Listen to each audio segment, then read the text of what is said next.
Ann Veronica by H. G. Wells. Chapter the 8th. Biology. Part 1. January found Ann Veronica a student in the biological laboratory of the Central Imperial College that towers up from among the back streets in the angle between Euston Road and Great Portland Street. She was working very steadily at the advanced course in comparative anatomy, wonderfully relieved to have her mind engaged upon one methodically developing theme in the place of the discursive uncertainties of the previous 2 months, and doing her utmost to keep right in the back of her mind and out of sight the facts, firstly, that she had achieved this haven of satisfactory activity by incurring a debt to Ramage of £40, and, secondly, that her present position was necessarily temporary and her outlook quite uncertain. The biological laboratory had an atmosphere that was all its own. It was at the top of the building and looked clear over a clustering mass of inferior buildings toward Regent's Park.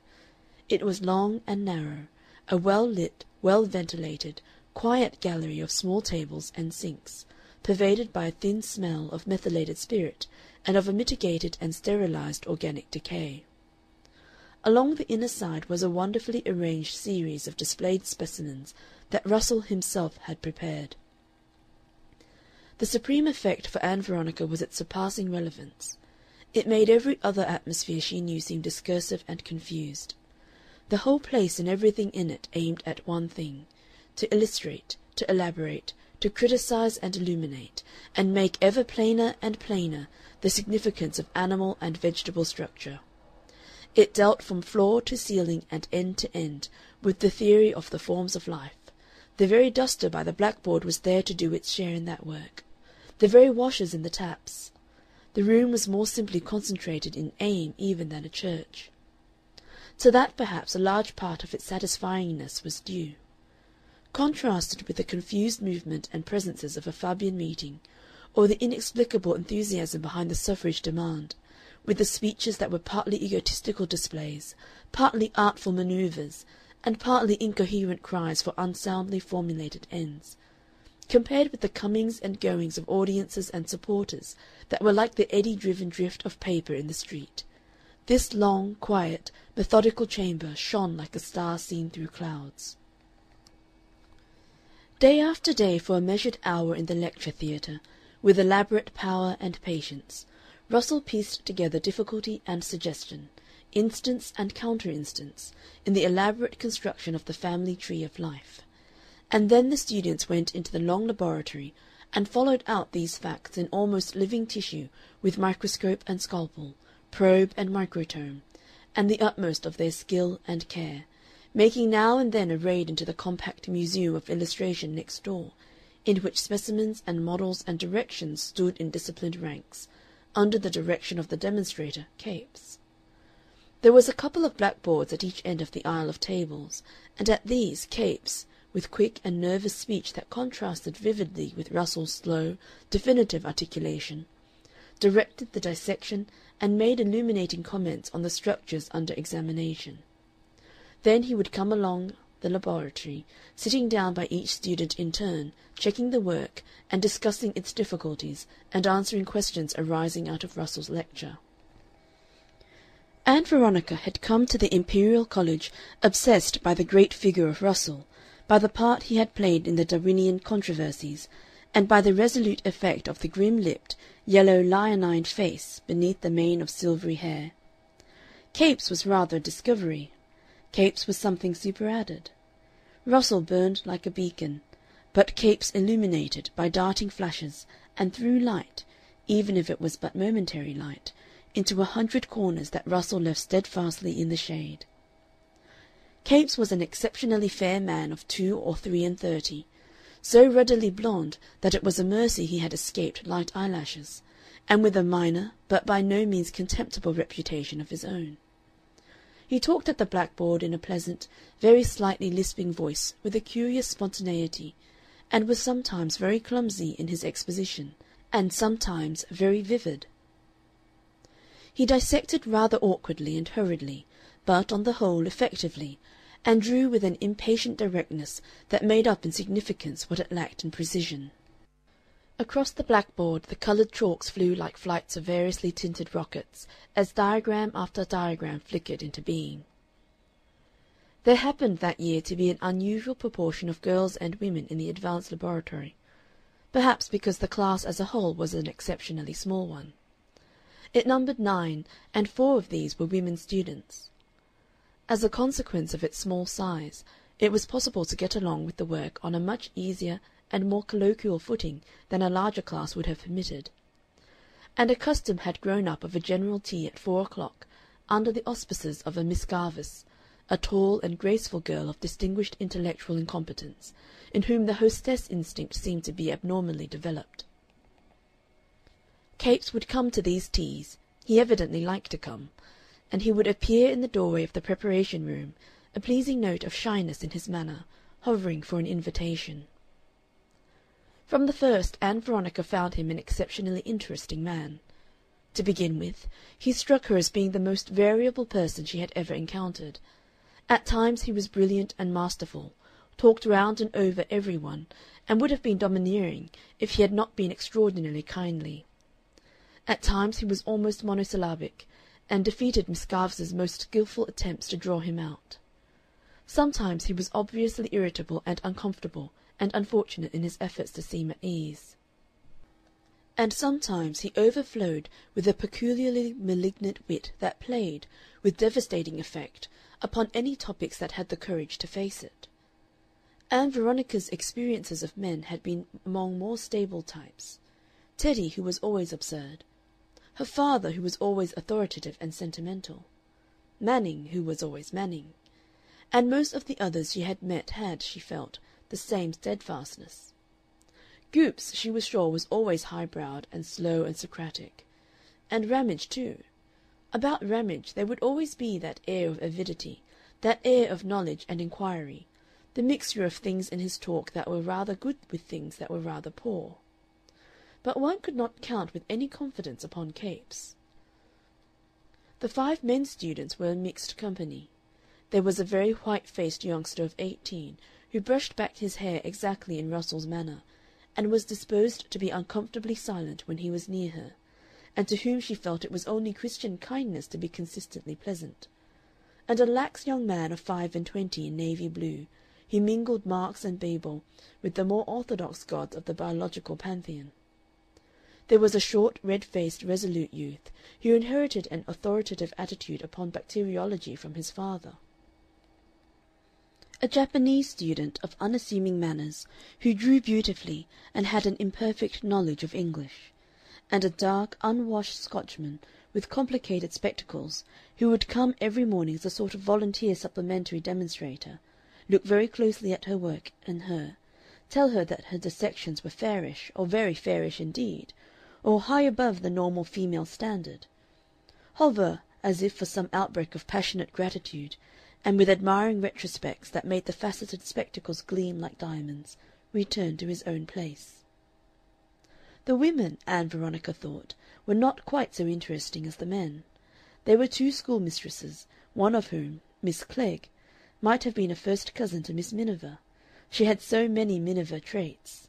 There was a preoccupied girl whose name Ann Veronica never learned, but who worked remarkably well; and Miss Garvice, who began by attracting her very greatly, she moved so beautifully, and ended by giving her the impression that moving beautifully was the beginning and end of her being. Part 2. The next few weeks were a time of the very liveliest thought and growth for Ann Veronica. The crowding impressions of the previous weeks seemed to run together directly her mind left the chaotic search for employment, and came into touch again with the coherent and systematic development of ideas. The advanced work at the Central Imperial College was in the closest touch with living interests and current controversies. It drew its illustrations and material from Russell's 2 great researches, upon the relation of the brachiopods to the Echinodermata, and upon the secondary and tertiary mammalian and pseudo-mammalian factors in the free larval forms of various marine organisms.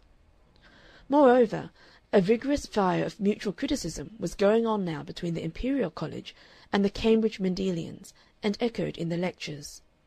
From beginning to end it was first-hand stuff. But the influence of the science radiated far beyond its own special field, beyond those beautiful but highly technical problems with which we do not propose for a moment to trouble the naturally terrified reader. Biology is an extraordinarily digestive science. It throws out a number of broad experimental generalizations, and then sets out to bring into harmony or relation with these an infinitely multifarious collection of phenomena.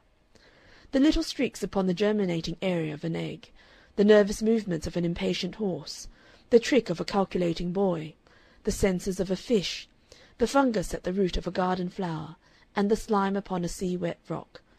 10,000 such things bear their witness and are illuminated.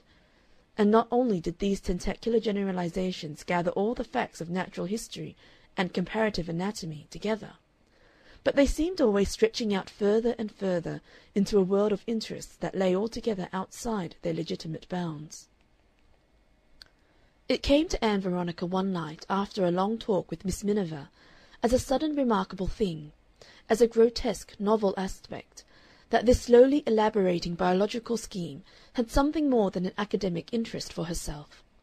And not only so, but that it was, after all, a more systematic and particular method of examining just the same questions that underlay the discussions of the Fabian Society, the talk of the West Central Arts Club, the chatter of the studios, and the deep, the bottomless discussions of the Simple Life homes. It was the same bios whose nature and drift and ways and methods and aspects engaged them all. And she in her own person too, was this eternal bios, beginning again its recurrent journey to selection and multiplication and failure or survival. But this was but a momentary gleam of personal application, and at this time she followed it up no further. And now Ann Veronica's evenings were also becoming very busy. She pursued her interest in the Socialist movement and in the suffragist agitation in the company of Miss Miniver. They went to various central and local Fabian gatherings and to a number of suffrage meetings. Teddy Widgett hovered on the fringe of all these gatherings, blinking at Ann Veronica and occasionally making a wildly friendly dash at her, and carrying her and Miss Miniver off to drink cocoa with a choice diversity of other youthful and congenial Fabians after the meetings.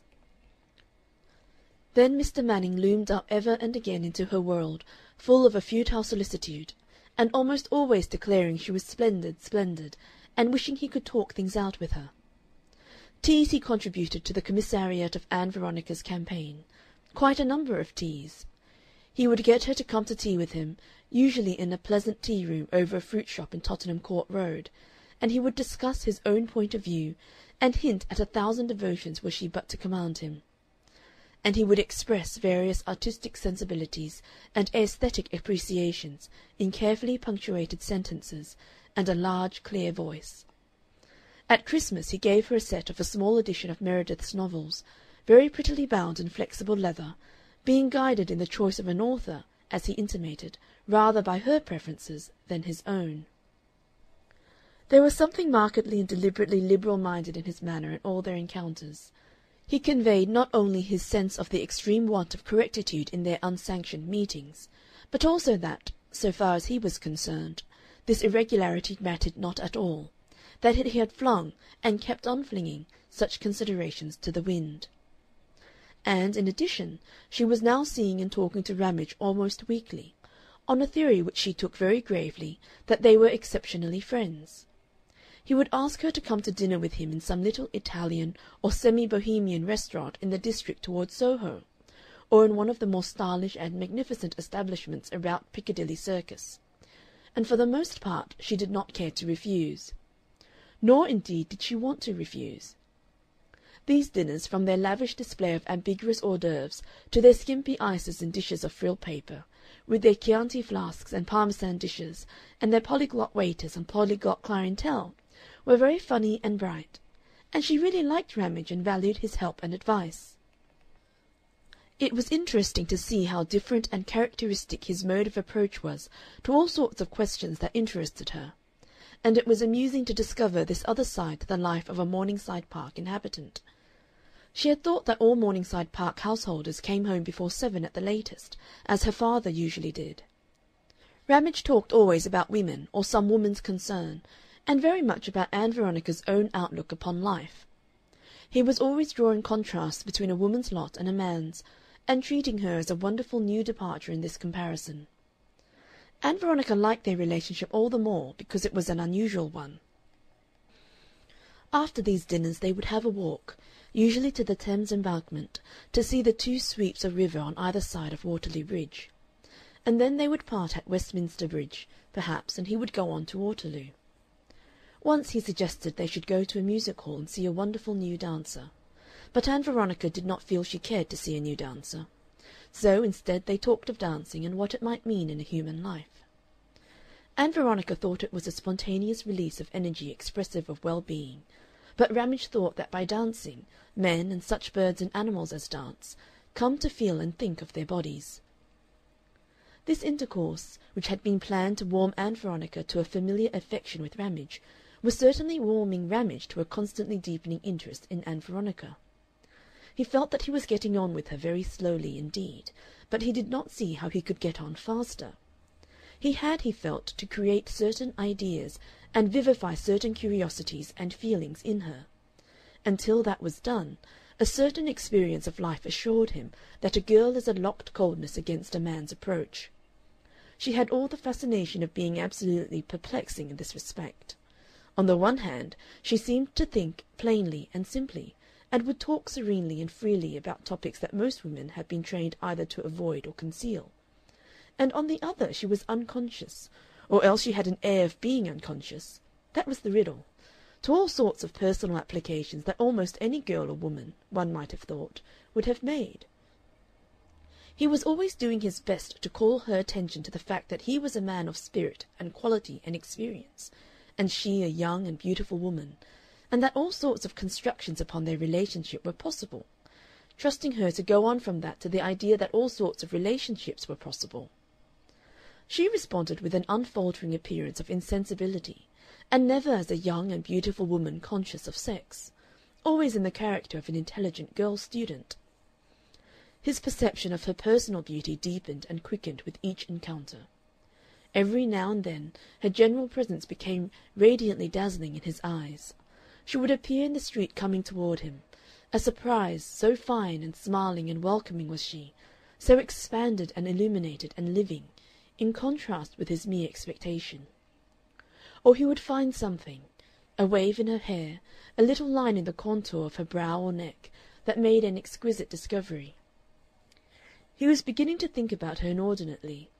He would sit in his inner office and compose conversations with her, penetrating, illuminating, and nearly conclusive, conversations that never proved to be of the slightest use at all with her when he met her face to face. And he began also at times to wake at night and think about her. He thought of her and himself, and no longer in that vein of incidental adventure in which he had begun. He thought, too, of the fretful invalid who lay in the next room to his, whose money had created his business and made his position in the world.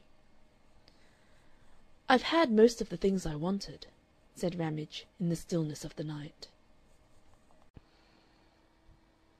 Part 3.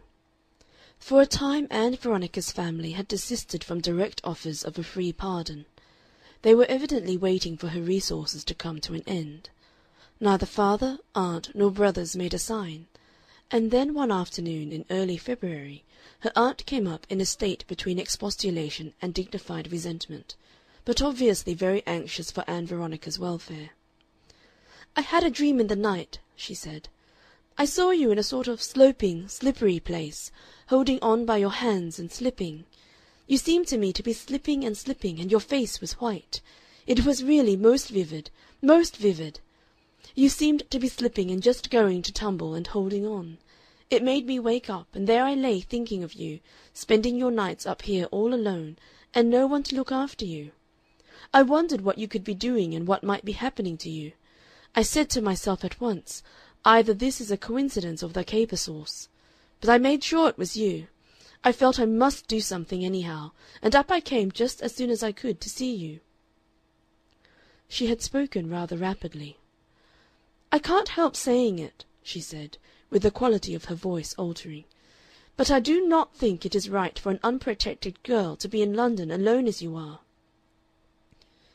But I'm quite equal to taking care of myself, aunt. It must be most uncomfortable here. It is most uncomfortable for every one concerned." She spoke with a certain asperity. She felt that Ann Veronica had duped her in that dream, and now that she had come up to London she might as well speak her mind. "No Christmas dinner," she said, "or anything nice. One doesn't even know what you are doing." "I'm going on working for my degree." "Why couldn't you do that at home?" "I'm working at the Imperial College. You see, aunt, it's the only possible way for me to get a good degree in my subjects, and father won't hear of it. There'd only be endless rows if I was at home, and how could I come home when he locks me in rooms and all that?" "I do wish this wasn't going on," said Miss Stanley, after a pause. "I do wish you and your father could come to some agreement." Ann Veronica responded with conviction. "I wish so, too." "Can't we arrange something? Can't we make a sort of treaty?" "He wouldn't keep it. He would get very cross one evening, and no one would dare to remind him of it." "How can you say such things?" "But he would." "Still, it isn't your place to say so." "It prevents a treaty." "Couldn't I make a treaty?" Ann Veronica thought, and could not see any possible treaty that would leave it open for her to have quasi-surreptitious dinners with Ramage, or go on walking round the London squares discussing Socialism with Miss Miniver toward the small hours. She had tasted freedom now, and so far she had not felt the need of protection. Still, there certainly was something in the idea of a treaty. "I don't see at all how you can be managing," said Miss Stanley, and Ann Veronica hastened to reply, "I do on very little." Her mind went back to that treaty. "And aren't there fees to pay at the Imperial College?" her aunt was saying. A disagreeable question. "There are a few fees." "Then how have you managed?" "Bother!" said Ann Veronica to herself, and tried not to look guilty. "I was able to borrow the money." "Borrow the money! But who lent you the money?" "A friend," said Ann Veronica. She felt herself getting into a corner. She sought hastily in her mind for a plausible answer to an obvious question that didn't come. Her aunt went off at a tangent. "But, my dear Ann Veronica, you'll be getting into debt." Ann Veronica at once, and with a feeling of immense relief, took refuge in her dignity. "I think, aunt," she said, "you must trust to my self-respect to keep me out of that." For the moment her aunt could not think of any reply to this counterstroke, and Ann Veronica followed up her advantage by a sudden inquiry about her abandoned boots. But in the train going home her aunt reasoned it out. "If she's borrowing money," said Miss Stanley, "she must be getting into debt. It's all nonsense." Part 4. It was by imperceptible degrees that Capes became important in Ann Veronica's thoughts. But then he began to take steps, and, at last, strides to something more and more like predominance. She began by being interested in his demonstrations and his biological theory. Then she was attracted by his character. And then, in a manner, she fell in love with his mind. One day they were at tea in the laboratory, and a discussion sprang up about the question of women's suffrage. The movement was then in its earlier militant phases, and one of the women only, Miss Garvice, opposed it, though Ann Veronica was disposed to be lukewarm. But a man's opposition always inclined her to the suffrage side. She had a curious feeling of loyalty in seeing the more aggressive women through. Capes was irritatingly judicial in the matter, neither absurdly against, in which case one might have smashed him, or hopelessly undecided, but tepidly sceptical. Miss Clegg and the youngest girl made a vigorous attack on Miss Garvice, who had said she thought women lost something infinitely precious by mingling in the conflicts of life. The discussion wandered and was punctuated with bread and butter. Capes was inclined to support Miss Clegg until Miss Garvice cornered him by quoting him against himself, and citing a recent paper in the 19th Century in which, following Atkinson, he had made a vigorous and damaging attack on Lester Ward's case for the primitive matriarchate and the predominant importance of the female throughout the animal kingdom. Ann Veronica was not aware of this literary side of her teacher. she had a little tinge of annoyance at Miss Garvice's advantage. Afterwards she hunted up the article in question, and it seemed to her quite delightfully written and argued. Capes had the gift of easy, unaffected writing, coupled with very clear and logical thinking, and to follow his written thought gave her the sensation of cutting things with a perfectly new, perfectly sharp knife.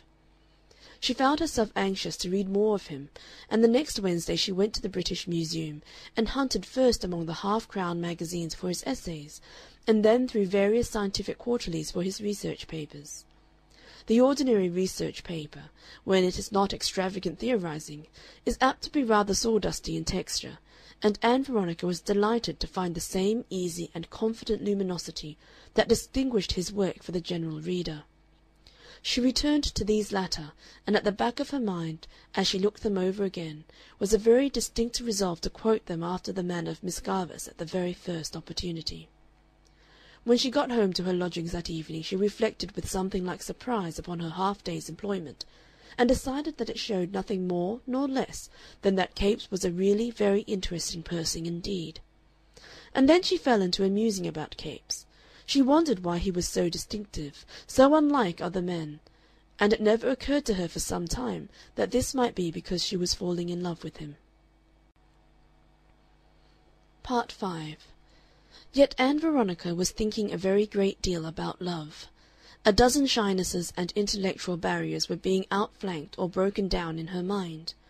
All the influences about her worked with her own predisposition and against all the traditions of her home and upbringing to deal with the facts of life in an unabashed manner. Ramage, by 100 skilful hints, had led her to realize that the problem of her own life was inseparably associated with, and indeed only one special case of, the problems of any woman's life, and that the problem of a woman's life is love. A young man comes into life asking how best he may place himself, Ramage had said. A woman comes into life thinking instinctively how best she may give herself. She noted that as a good saying, and it germinated and spread tentacles of explanation through her brain. The biological laboratory, perpetually viewing life as pairing and breeding and selection, and again pairing and breeding, seemed only a translated generalization of that assertion. And all the talk of the Miniver people and the Widgett people seemed always to be like a ship in adverse weather on the lee shore of love. "For 7 years," said Ann Veronica, "I have been trying to keep myself from thinking about love. I have been training myself to look askance at beautiful things." She gave herself permission now to look at this squarely. She made herself a private declaration of liberty. "This is mere nonsense, mere tongue-tied fear," she said. "This is the slavery of the veiled life. I might as well be at Morningside Park. This business of love is the supreme affair in life. It is the woman's one event and crisis that makes up for all her other restrictions, and I cower, as we all cower, with a blushing and paralyzed mind until it overtakes me. I'll be hanged if I do." But she could not talk freely about love, she found, for all that manumission. Ramage seemed always fencing about the forbidden topic, probing for openings, and she wondered why she did not give him them.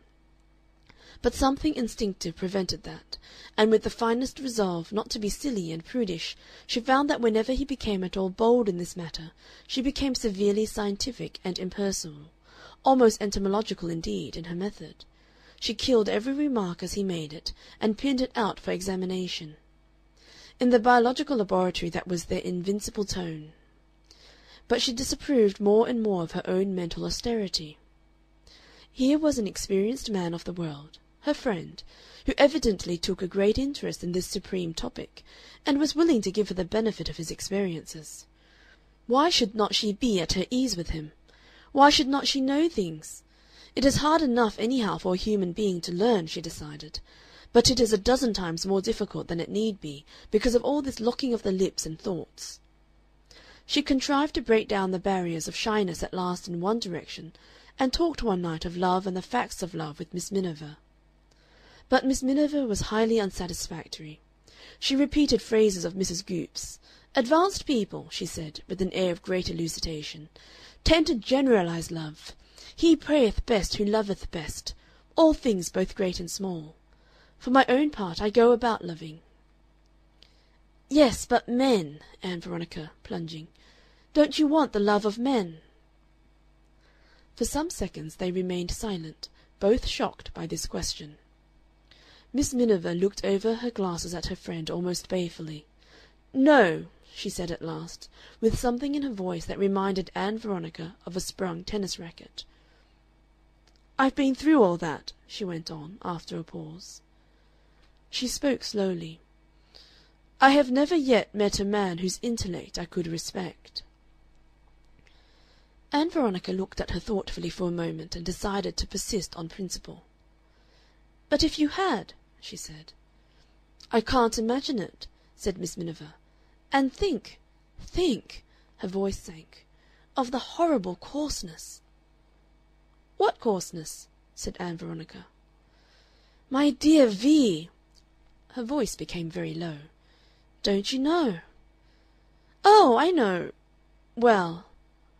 Her face was an unaccustomed pink. Ann Veronica ignored her friend's confusion. "Don't we all rather humbug about the coarseness? All we women, I mean," said she. She decided to go on after a momentary halt. "We pretend bodies are ugly. Really they are the most beautiful things in the world.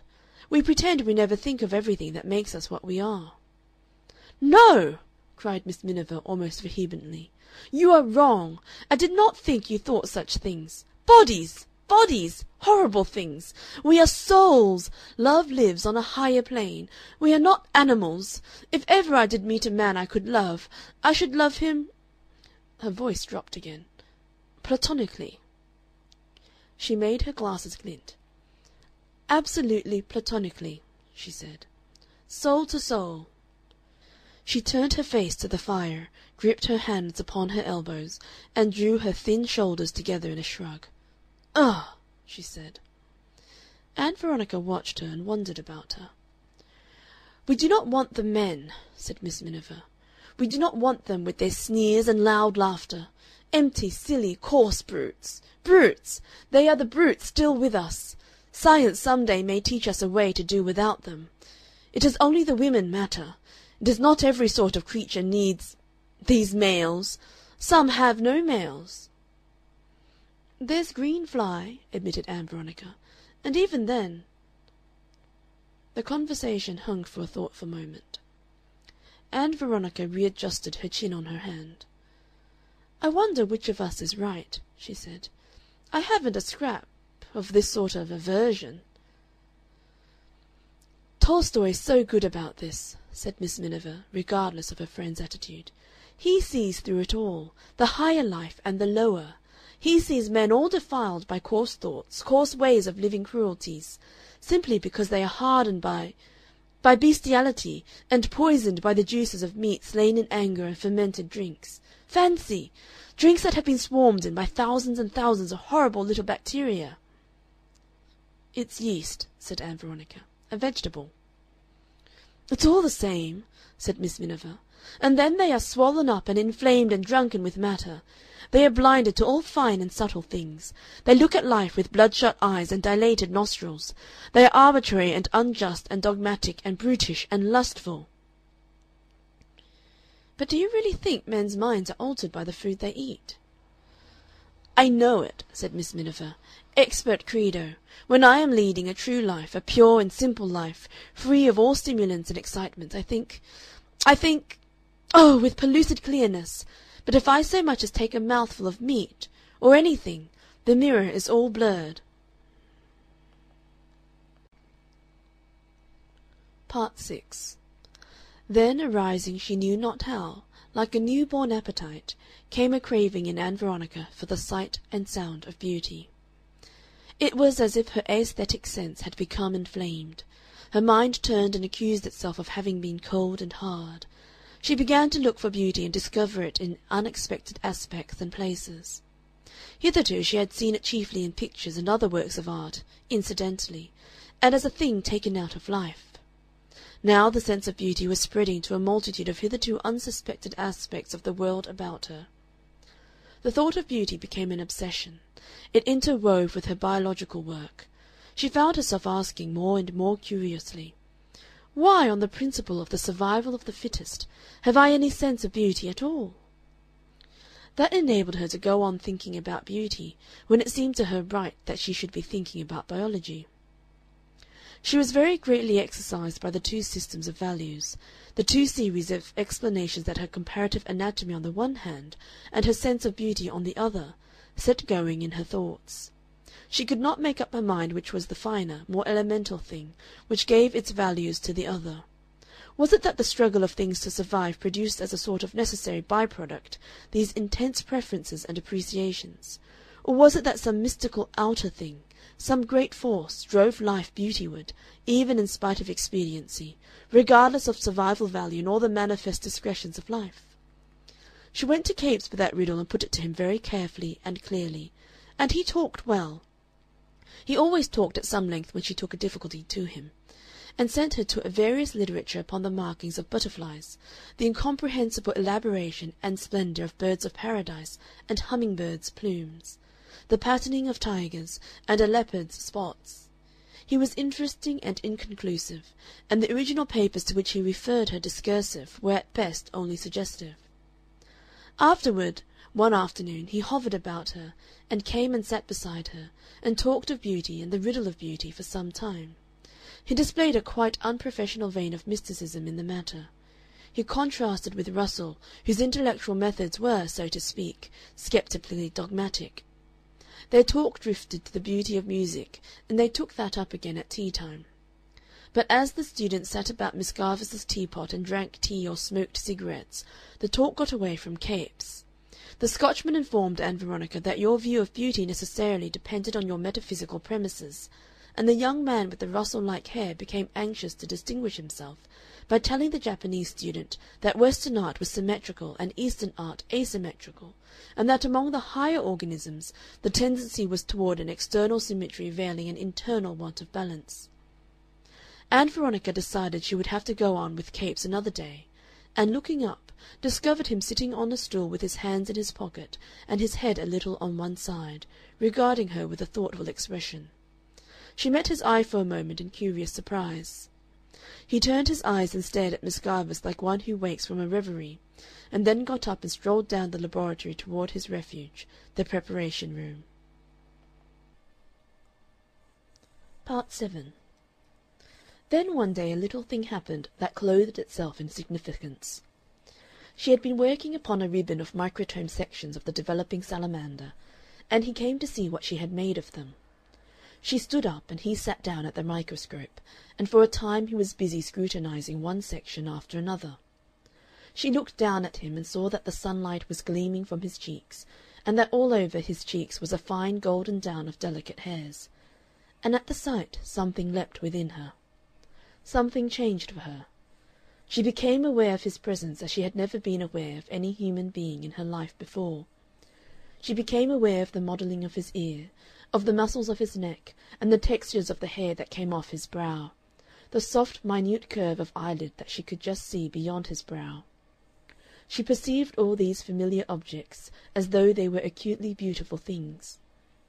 They were, she realized, acutely beautiful things.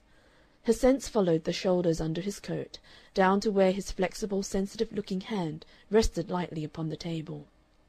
She felt him as something solid and strong and trustworthy beyond measure. The perception of him flooded her being. He got up.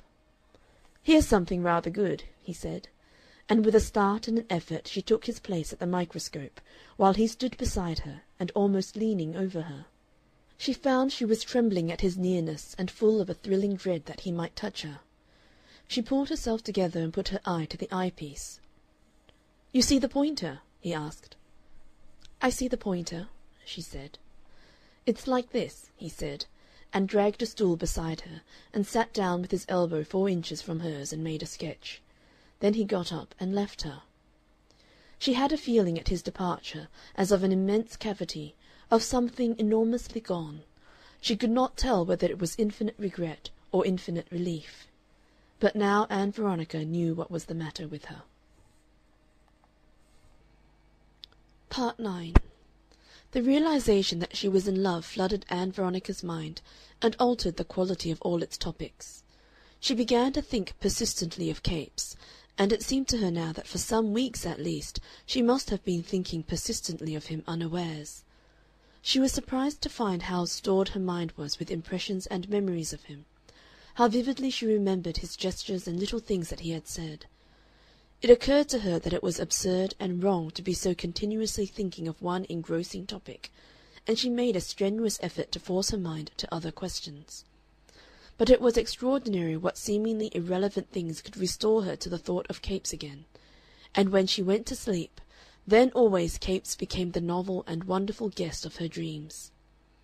For a time it really seemed all sufficient to her that she should love. That Capes should love her seemed beyond the compass of her imagination. Indeed, she did not want to think of him as loving her. She wanted to think of him as her beloved person, to be near him and watch him, to have him going about, doing this and that, saying this and that, unconscious of her, while she too remained unconscious of herself. To think of him as loving her would make all that different. Then he would turn his face to her, and she would have to think of herself in his eyes. She would become defensive. What she did would be the thing that mattered. He would require things of her, and she would be passionately concerned to meet his requirements. Loving was better than that. Loving was self-forgetfulness, pure delighting in another human being. She felt that with Capes near to her she would be content always to go on loving. She went next day to the schools, and her world seemed all made of happiness just worked up roughly into shapes and occasions and duties. She found she could do her microscope work all the better for being in love. She winced when first she heard the preparation room door open and Capes came down the laboratory. But when at last he reached her she was self-possessed. She put a stool for him at a little distance from her own, and after he had seen the day's work he hesitated, and then plunged into a resumption of their discussion about beauty. "I think," he said, "I was a little too mystical about beauty the other day." "I like the mystical way," she said. "Our business here is the right way. I've been thinking, you know. I'm not sure that primarily the perception of beauty isn't just intensity of feeling free from pain, intensity of perception without any tissue destruction." "I like the mystical way better," said Ann Veronica, and thought. "A number of beautiful things are not intense." "But delicacy, for example, may be intensely perceived." "But why is one face beautiful and another not?" objected Ann Veronica. "On your theory, any two faces side by side in the sunlight ought to be equally beautiful. One must get them with exactly the same intensity." He did not agree with that. "I don't mean simply intensity of sensation. I said intensity of perception. You may perceive harmony, proportion, rhythm intensely. They are things faint and slight in themselves as physical facts, but they are like the detonator of a bomb. They let loose the explosive. There's the internal factor as well as the external. I don't know if I express myself clearly. I mean that the point is that vividness of perception is the essential factor of beauty.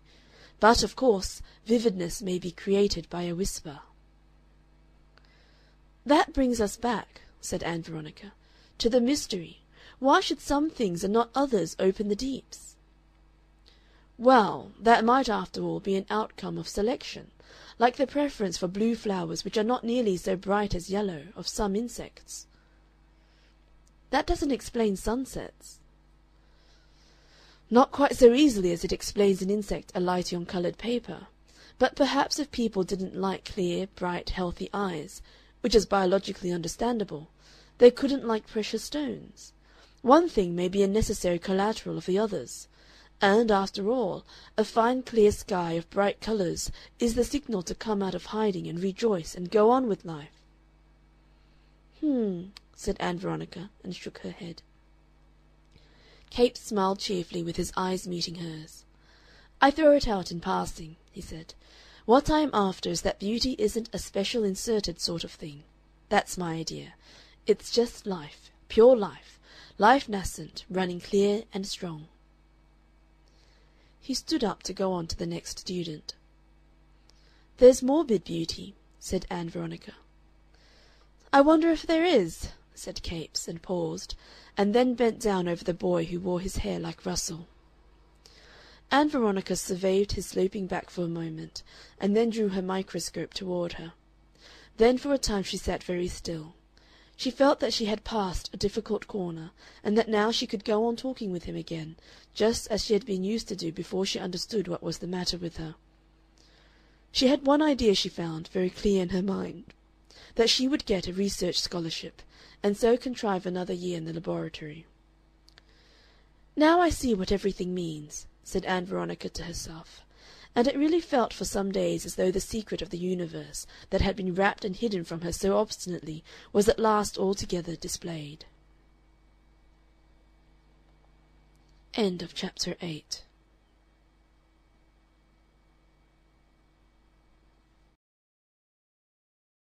Ann Veronica by H. G. Wells. Chapter the 9th. Discords. Part 1. One afternoon, soon after Ann Veronica's great discovery, a telegram came into the laboratory for her. It ran, "Bored and nothing to do. Will you dine with me tonight somewhere and talk? I shall be grateful. Ramage."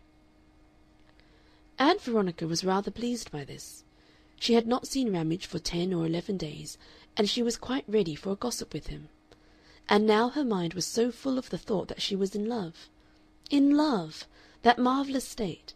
That I really believe she had some dim idea of talking to him about it. At any rate, it would be good to hear him saying the sort of things he did. Perhaps now she would grasp them better, with this world-shaking secret brandishing itself about inside her head within a yard of him. She was sorry to find Ramage a little disposed to be melancholy. "I have made over £700 in the last week," he said. "That's exhilarating," said Ann Veronica. "Not a bit of it," he said. "It's only a score in a game." "It's a score you can buy all sorts of things with." "Nothing that one wants." He turned to the waiter, who held a wine card. "Nothing can cheer me," he said, "except champagne." He meditated. "This," he said, and then, "No, is this sweeter? Very well."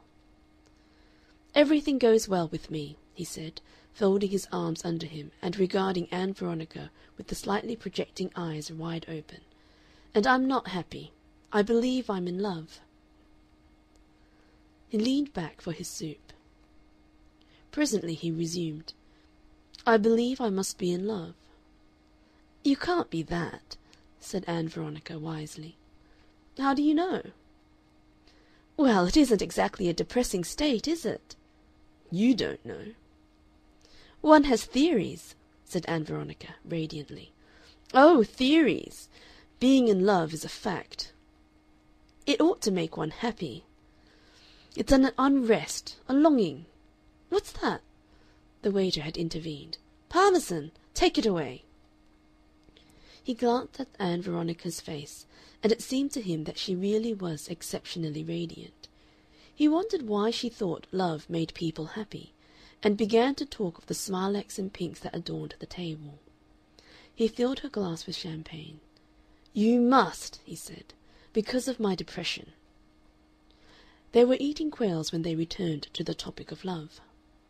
"What made you think," he said abruptly, with the gleam of avidity in his face, "that love makes people happy?" "I know it must." "But how?" He was, she thought, a little too insistent. "Women know these things by instinct," she answered. "I wonder," he said, "if women do know things by instinct. I have my doubts about feminine instinct. It's one of our conventional superstitions. A woman is supposed to know when a man is in love with her. Do you think she does?"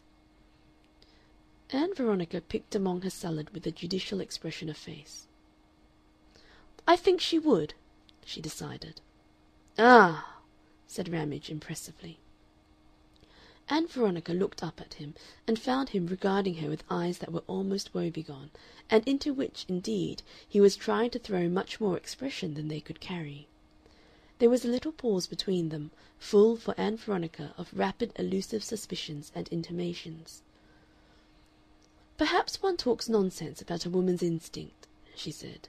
"It's a way of avoiding explanations.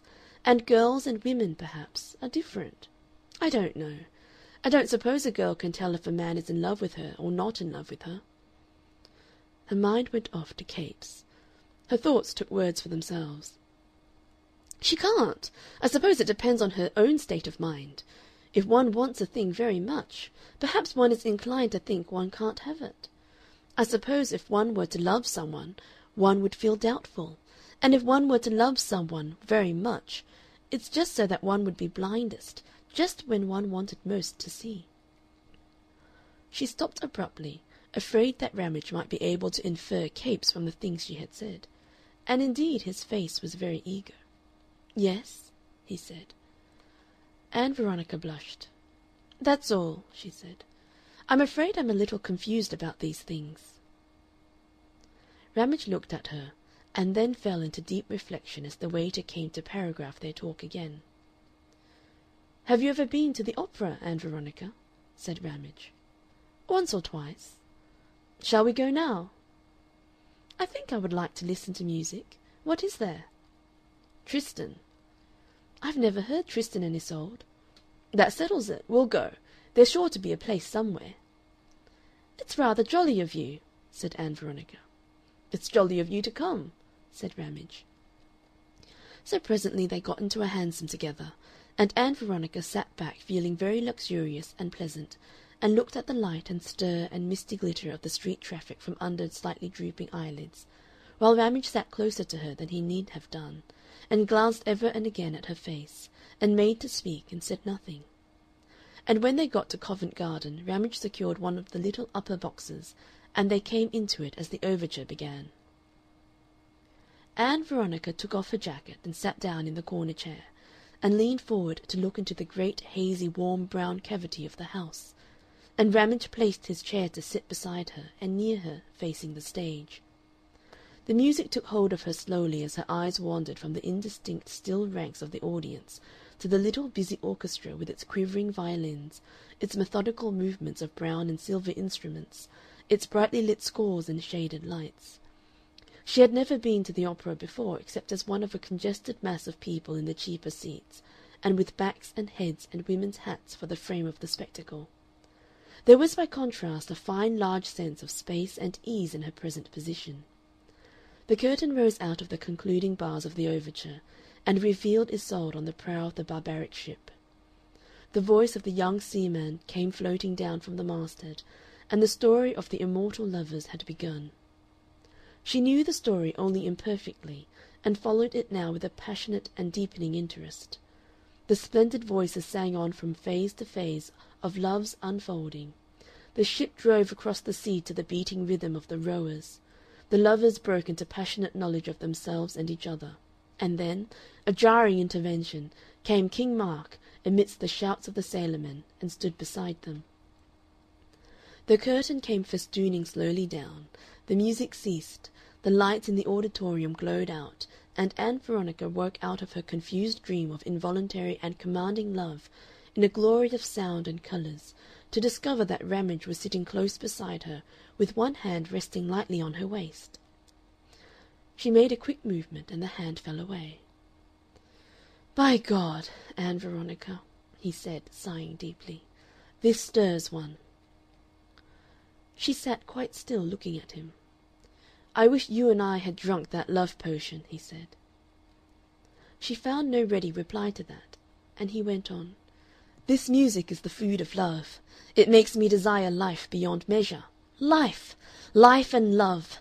It makes me want to be always young, always strong, always devoting my life, and dying splendidly." "It is very beautiful," said Ann Veronica in a low tone. They said no more for a moment, and each was now acutely aware of the other. Ann Veronica was excited and puzzled, with a sense of a strange and disconcerting new light breaking over her relations with Ramage. She had never thought of him at all in that way before. It did not shock her, it amazed her, interested her beyond measure. But also this must not go on. She felt he was going to say something more, something still more personal and intimate. She was curious, and at the same time clearly resolved she must not hear it.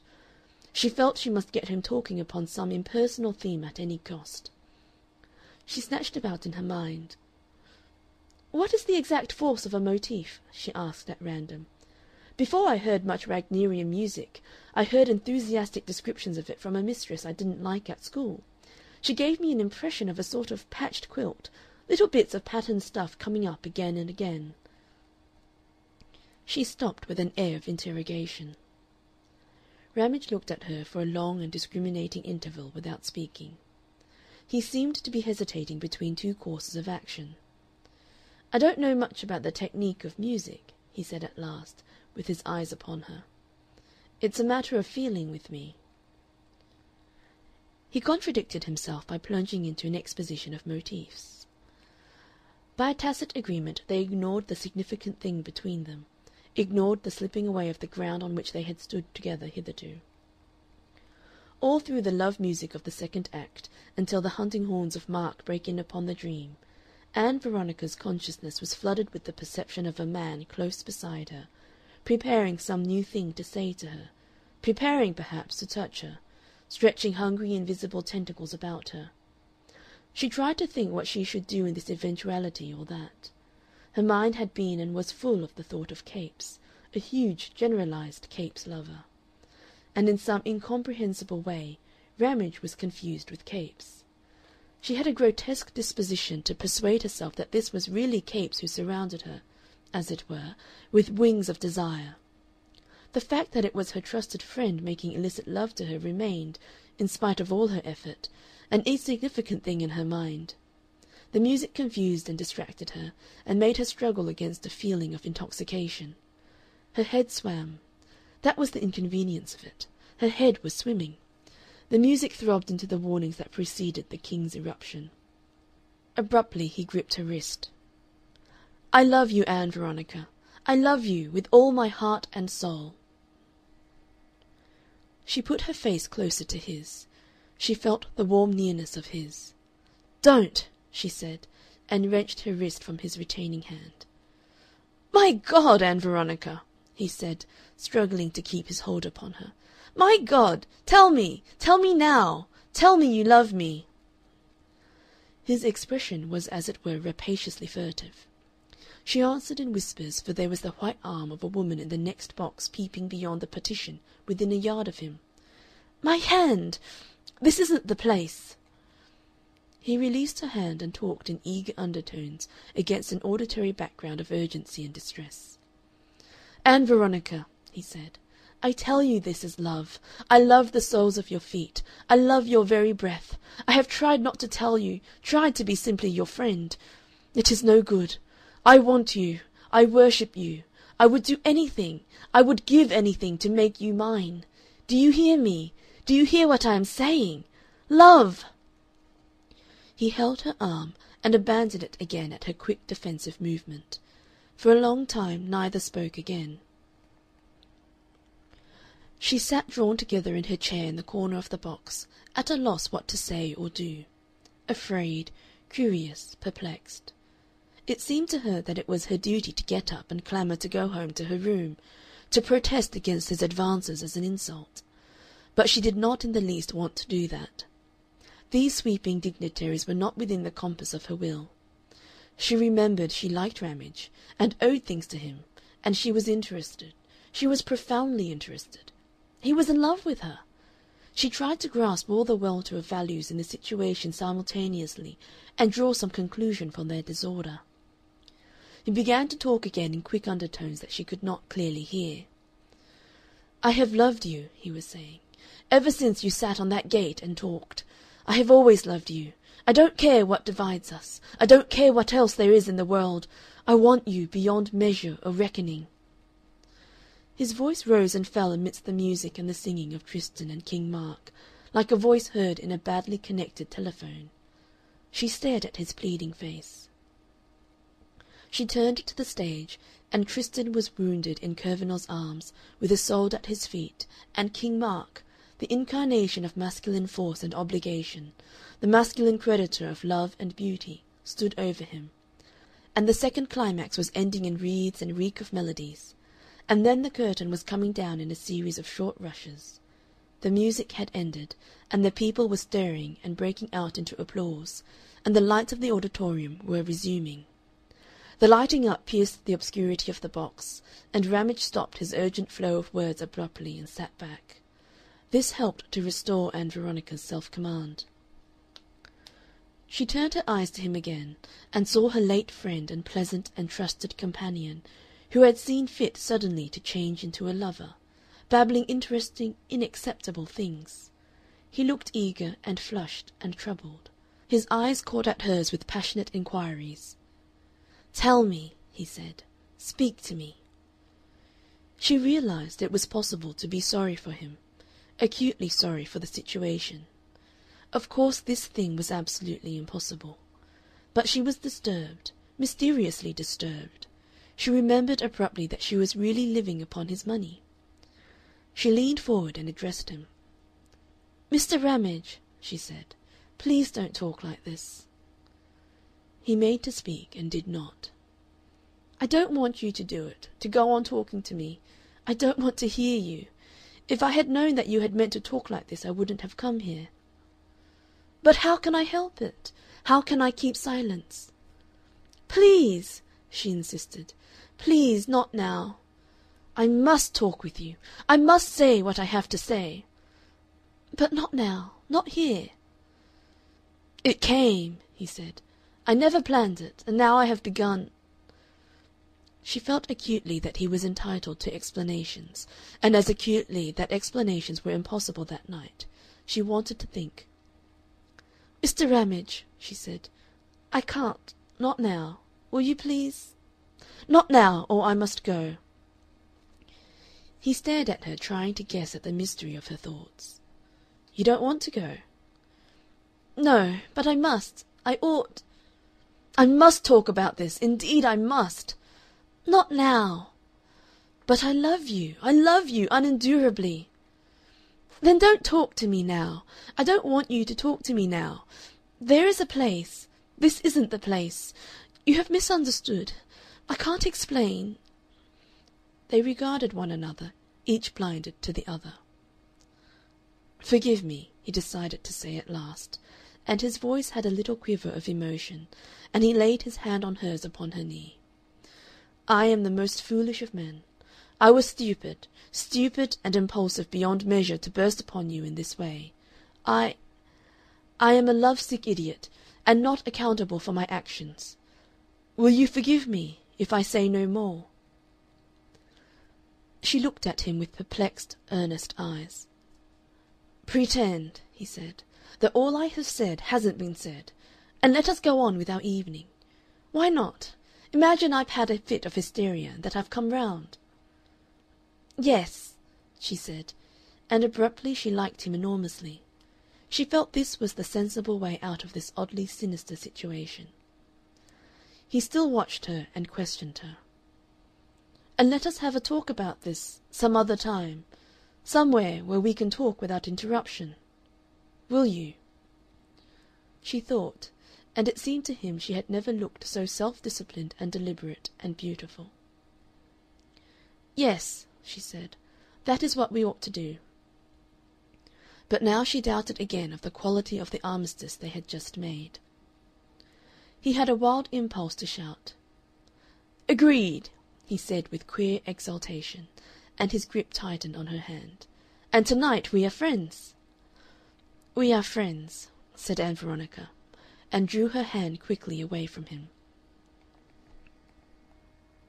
"To-night we are as we have always been, except that this music we have been swimming in is divine. While I have been pestering you, have you heard it?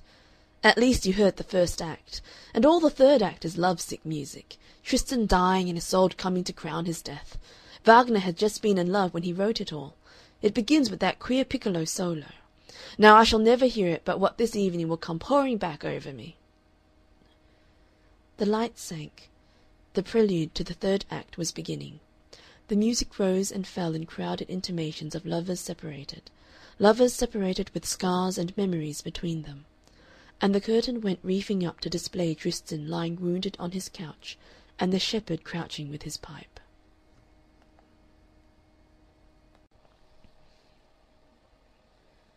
Part 2.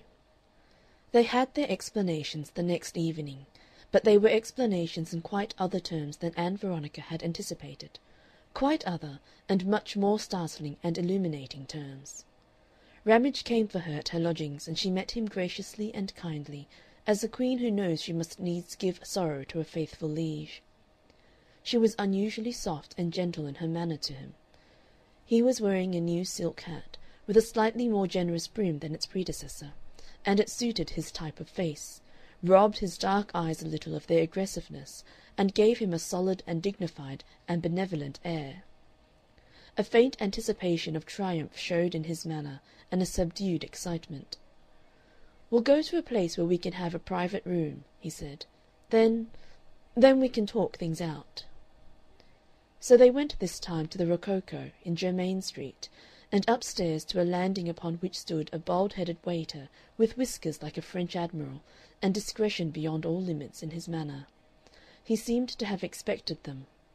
He ushered them with an amiable flat hand into a minute apartment with a little gas stove, a silk crimson-covered sofa, and a bright little table, gay with napery and hothouse flowers. "Odd little room," said Ann Veronica, dimly apprehending that obtrusive sofa. "One can talk without undertones, so to speak," said Ramage. "It's private." He stood looking at the preparations before them with an unusual preoccupation of manner, then roused himself to take her jacket, a little awkwardly, and hand it to the waiter who hung it in the corner of the room. It appeared he had already ordered dinner and wine, and the whiskered waiter waved in his subordinate with the soup forthwith. "I'm going to talk of indifferent themes," said Ramage a little fussily, "until these interruptions of the service are over. Then we shall be together. How did you like Tristan?" Ann Veronica paused the fraction of a second before her reply came. "I thought much of it amazingly beautiful." "Isn't it? And to think that man got it all out of the poorest little love story for a respectable titled lady. Have you read of it?" "Never." "It gives in a nutshell the miracle of art and the imagination. You get this queer, irascible musician quite impossibly and unfortunately in love with a wealthy patroness, and then out of his brain comes this, a tapestry of glorious music, setting out love to lovers, lovers who love in spite of all that is wise and respectable and right." Ann Veronica thought. She did not want to seem to shrink from conversation, but all sorts of odd questions were running through her mind. "I wonder why people in love are so defiant, so careless of other considerations." "The very hares grow brave. I suppose because it is the chief thing in life." He stopped and said earnestly, "It is the chief thing in life, and everything else goes down before it. Everything, my dear, everything. But we have got to talk upon indifferent themes until we have done with this blond young gentleman from Bavaria." The dinner came to an end at last, and the whiskered waiter presented his bill and evacuated the apartment, and closed the door behind him with an almost ostentatious discretion. Ramage stood up and suddenly turned the key in the door in an off-hand manner. "Now," he said, "no one can blunder in upon us. We are alone, and we can say and do what we please. We two." He stood still looking at her. Ann Veronica tried to seem absolutely unconcerned. The turning of the key startled her, but she did not see how she could make an objection. She felt she had stepped into a world of unknown usages. "I have waited for this," he said, and stood quite still, looking at her until the silence became oppressive. "Won't you sit down?" she said, "and tell me what you want to say?" Her voice was flat and faint. Suddenly she had become afraid. She struggled not to be afraid. After all, what could happen? He was looking at her very hard and earnestly. "Ann Veronica," he said. Then, before she could say a word to arrest him, he was at her side. "Don't!" she said, weakly, as he had bent down and put one arm about her, and seized her hands with his disengaged hand and kissed her almost upon her lips. He seemed to do 10 things before she could think to do one, to leap upon her and take possession. Ann Veronica's universe, which had never been altogether so respectful to her as she could have wished, gave a shout and whirled head over heels. Everything in the world had changed for her. If hate could kill, Ramage would have been killed by a flash of hate. "Mr. Ramage!" she cried, and struggled to her feet. "My darling!" he said, clasping her resolutely in his arms. "My dearest!" "Mr. Ramage!" she began, and his mouth sealed hers, and his breath was mixed with her breath. Her eye met his 4 inches away, and he was glaring, immense, and full of resolution, a stupendous monster of an eye. She shut her lips hard, her jaw hardened, and she set herself to struggle with him. She wrenched her head away from his grip and got her arm between his chest and hers. They began to wrestle fiercely. Each became frightfully aware of the other as a plastic energetic body, of the strong muscles of neck against cheek, of hands gripping shoulder blade and waist. "How dare you!" she panted, with her world screaming and grimacing insult at her. "How dare you!" They were both astonished at the other's strength. Perhaps Ramage was the more astonished. Ann Veronica had been an ardent hockey player and had a course of jiu-jitsu in the high school. Her defence ceased rapidly to be in any sense ladylike and became vigorous and effective. A strand of black hair that had escaped its hairpins came athwart Ramage's eyes, and then the knuckles of a small but very hardly clenched fist had thrust itself with extreme effectiveness and painfulness under his jawbone and ear. "Let go!" said Ann Veronica, through her teeth, strenuously inflicting agony, and he cried out sharply and let go and receded a pace. "Now!" said Ann Veronica. "Why did you dare to do that?" Part 3. Each of them stared at the other, set in a universe that had changed its system of values with kaleidoscopic completeness. She was flushed, and her eyes were bright and angry. Her breath came sobbing, and her hair was all abroad in wandering strands of black. He, too, was flushed and ruffled.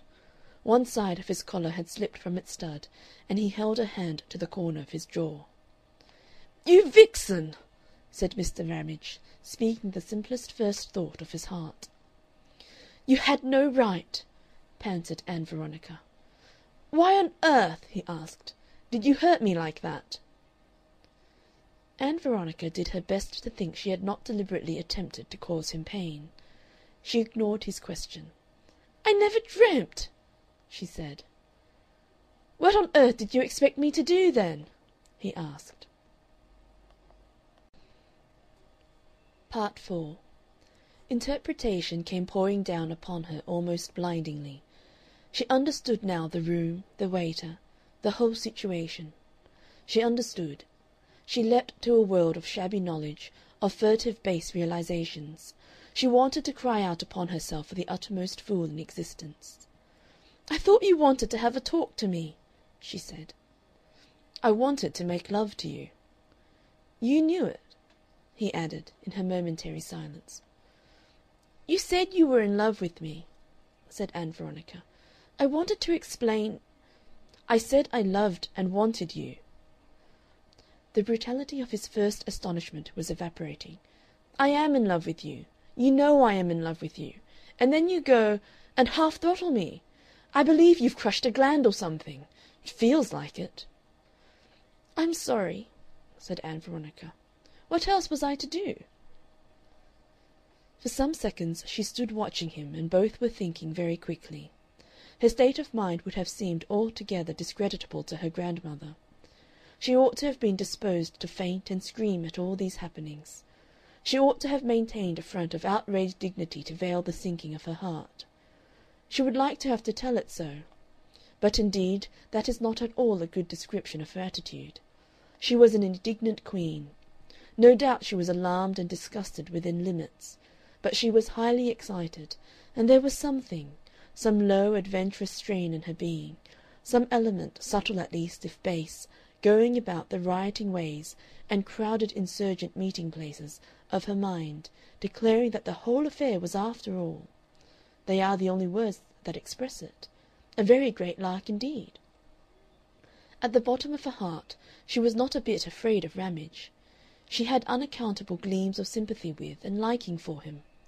And the grotesquest fact was that she did not so much loathe as experience with a quite critical condemnation this strange sensation of being kissed. Never before had any human being kissed her lips. It was only some hours after that these ambiguous elements evaporated and vanished and loathing came, and she really began to be thoroughly sick and ashamed of the whole disgraceful quarrel and scuffle.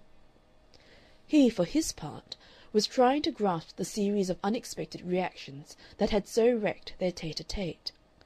He had meant to be master of his fate that evening, and it had escaped him altogether. It had, as it were, blown up at the concussion of his first step. It dawned upon him that he had been abominably used by Ann Veronica. "Look here," he said, "I brought you here to make love to you." "I didn't understand your idea of making love. You had better let me go again."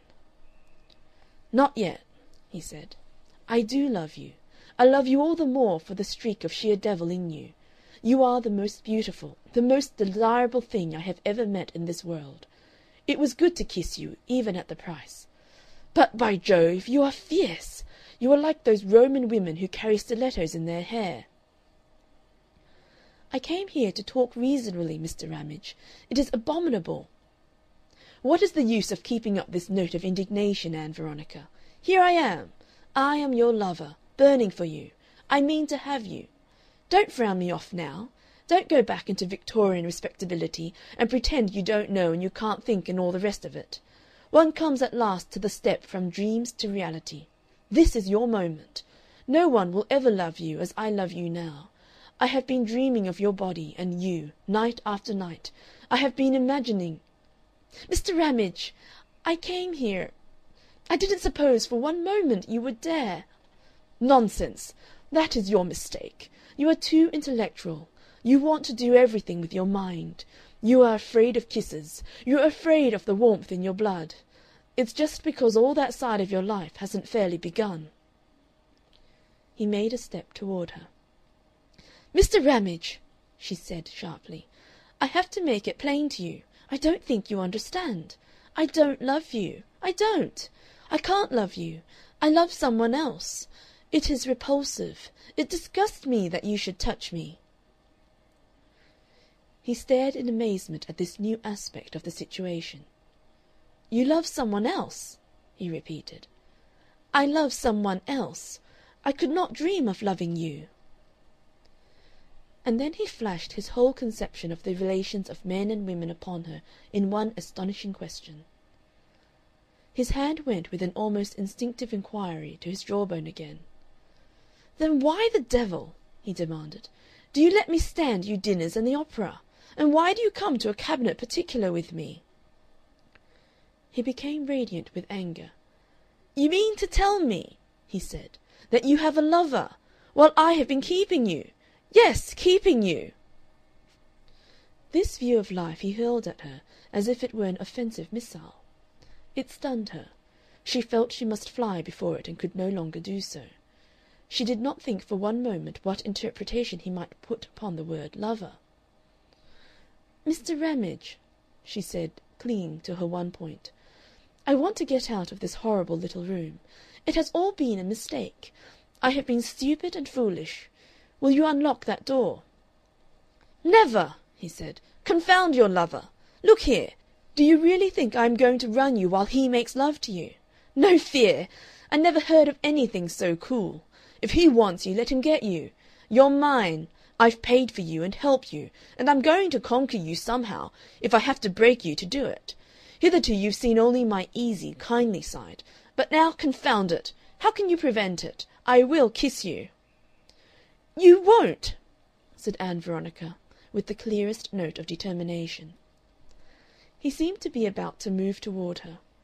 She stepped back quickly, and her hand knocked a wineglass from the table to smash noisily on the floor. She caught at the idea.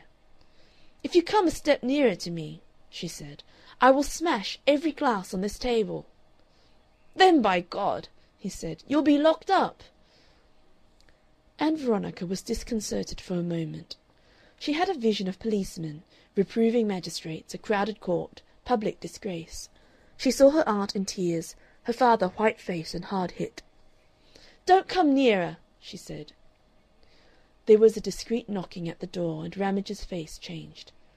"No," she said under her breath, "you can't face it."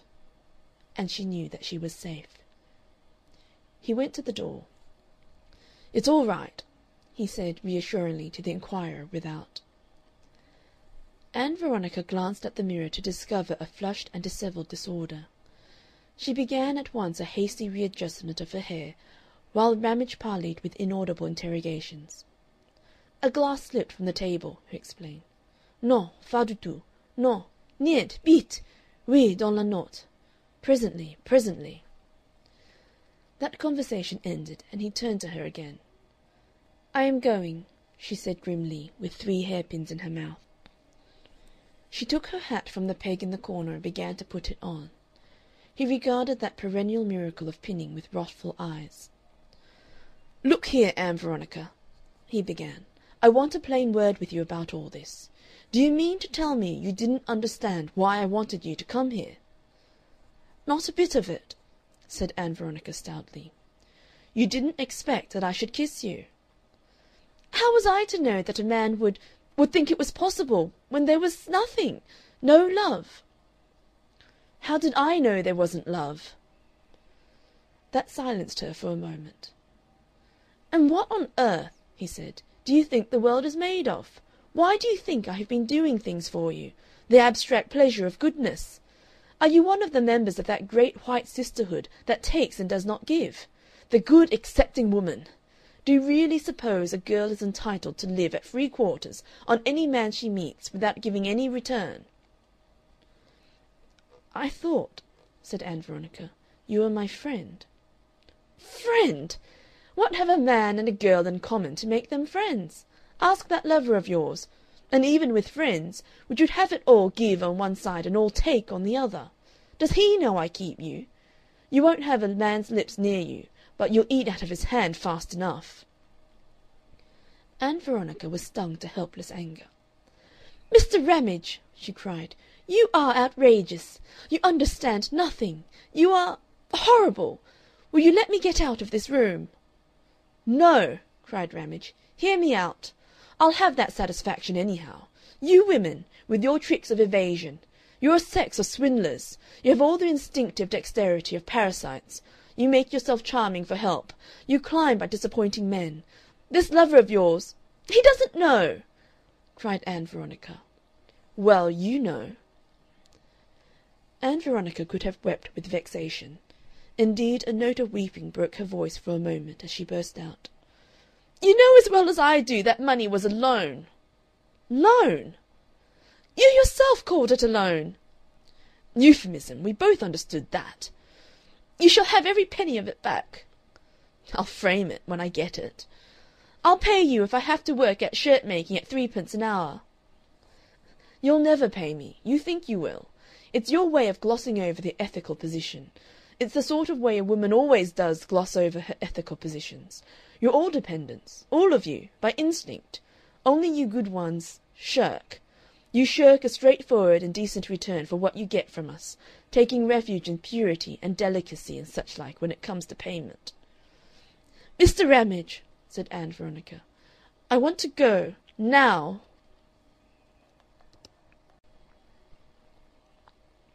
Part 5.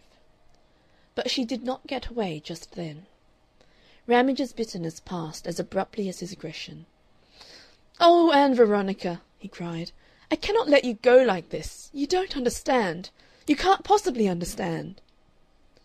He began a confused explanation, a perplexing contradictory apology for his urgency and wrath. He loved Ann Veronica, he said. He was so mad to have her that he defeated himself, and did crude and alarming and senseless things. His vicious abusiveness vanished. He suddenly became eloquent and plausible. He did make her perceive something of the acute, tormenting desire for her that had arisen in him and possessed him. She stood, as it were, directed doorward, with her eyes watching every movement, listening to him, repelled by him and yet dimly understanding. At any rate, he made it very clear that night that there was an ineradicable discord in life, a jarring something that must shatter all her dreams of a way of living for women that would enable them to be free and spacious and friendly with men. And that was the passionate predisposition of men to believe that the love of women can be earned and won and controlled and compelled. He flung aside all his talk of help and disinterested friendship as though it had never been even a disguise between them, as though from the first it was no more than a fancy dress they had put quite understandingly upon their relationship. He had set out to win her, and she had let him start. And at the thought of that other lover, he was convinced that that beloved person was a lover, and she found herself unable to say a word to explain to him that this other person, the person she loved, did not even know of her love.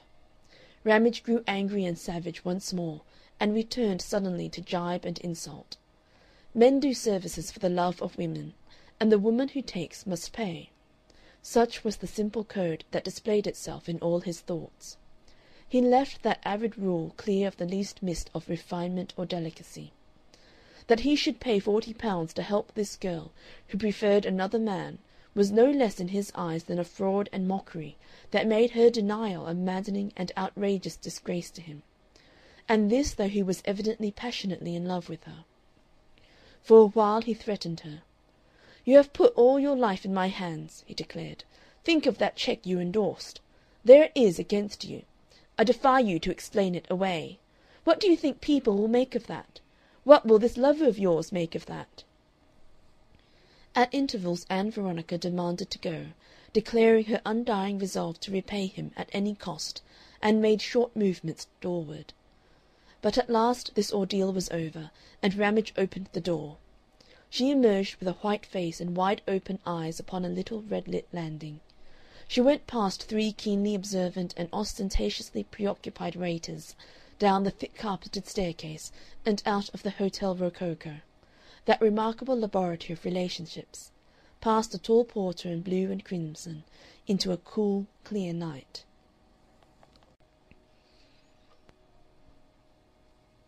Part 6.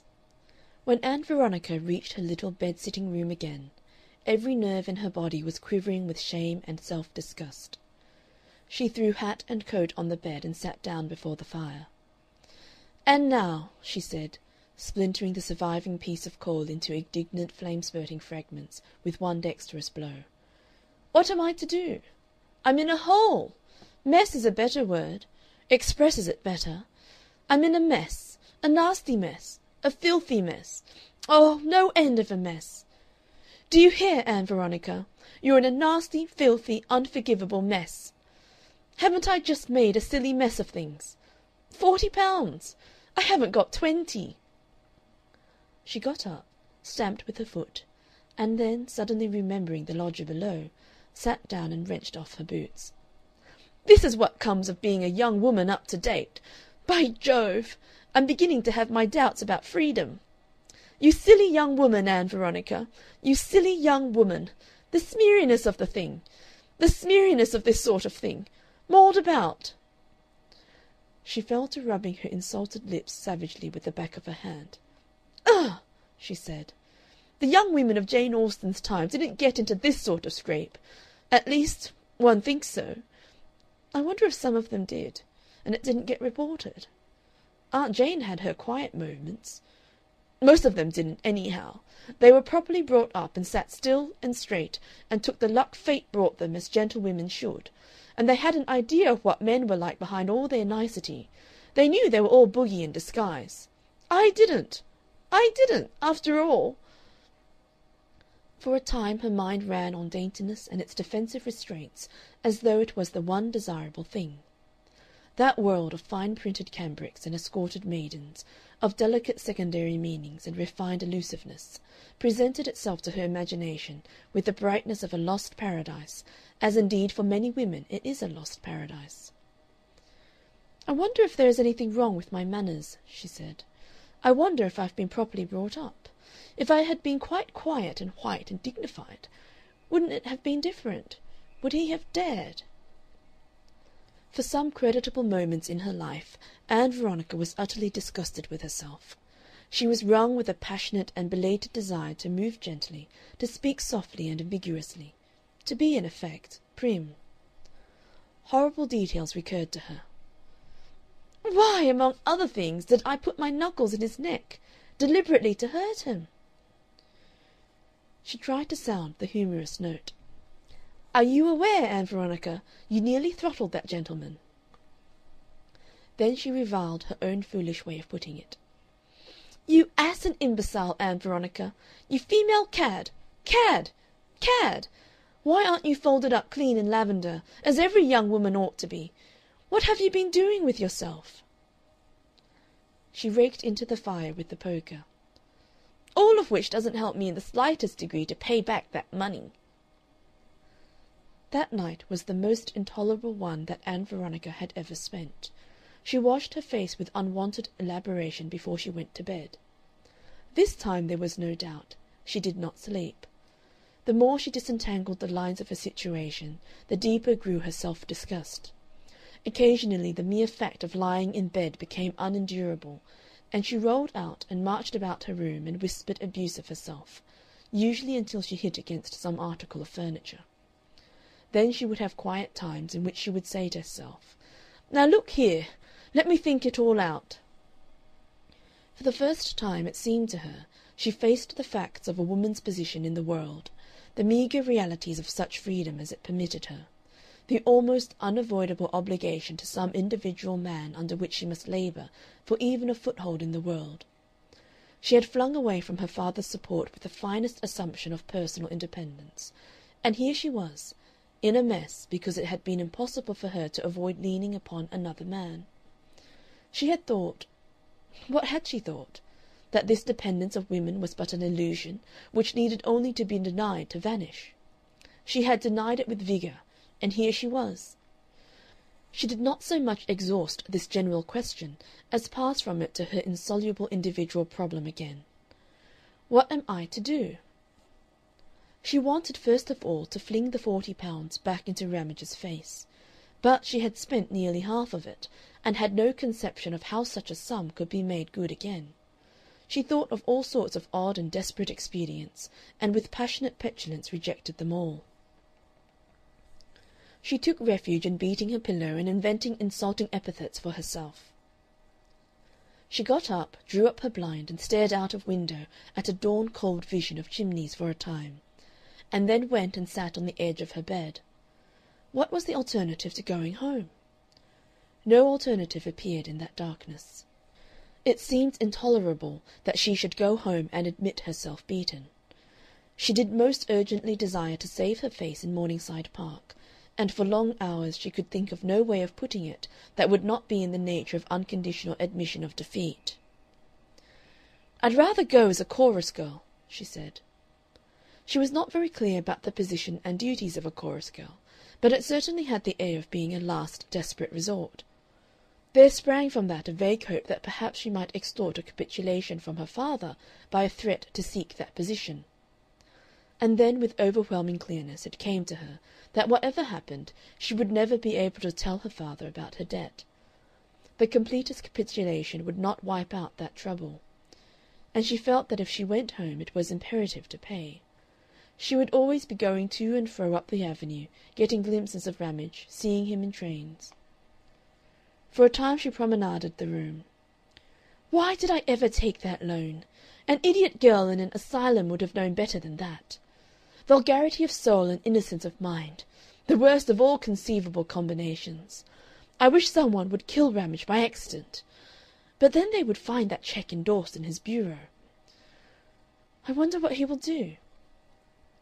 She tried to imagine situations that might arise out of Ramage's antagonism, for he had been so bitter and savage that she could not believe that he would leave things as they were. The next morning she went out with her post-office savings bank book and telegraphed for a warrant to draw out all the money she had in the world. It amounted to £22. She addressed an envelope to Ramage and scrawled on a half sheet of paper, "The rest shall follow." The money would be available in the afternoon, and she would send him 4 £5 notes. The rest she meant to keep for her immediate necessities. A little relieved by this step toward reinstatement, she went on to the Imperial College to forget her muddle of problems for a time, if she could, in the presence of Capes.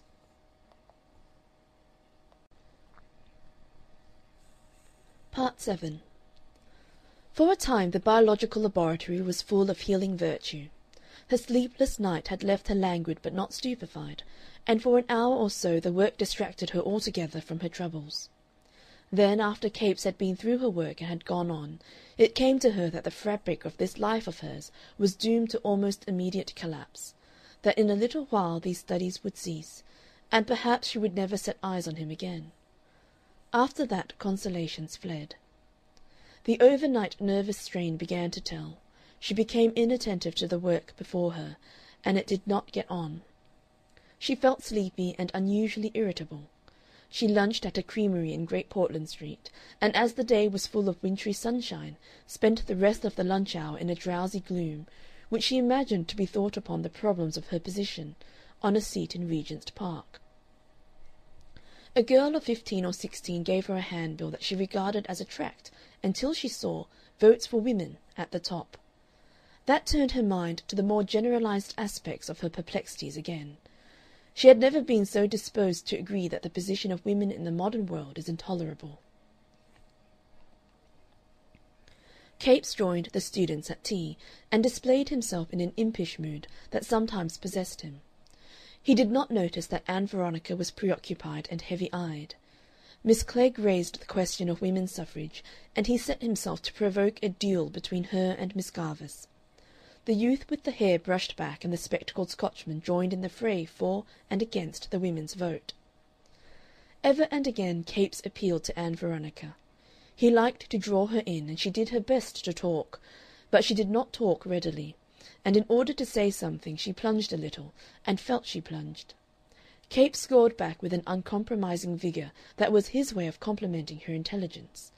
But this afternoon it discovered an unusual vein of irritability in her. He had been reading Belfort Bax and declared himself a convert. He contrasted the lot of women in general with the lot of men, presented men as patient, self-immolating martyrs, and women as the pampered favorites of nature. A vein of conviction mingled with his burlesque.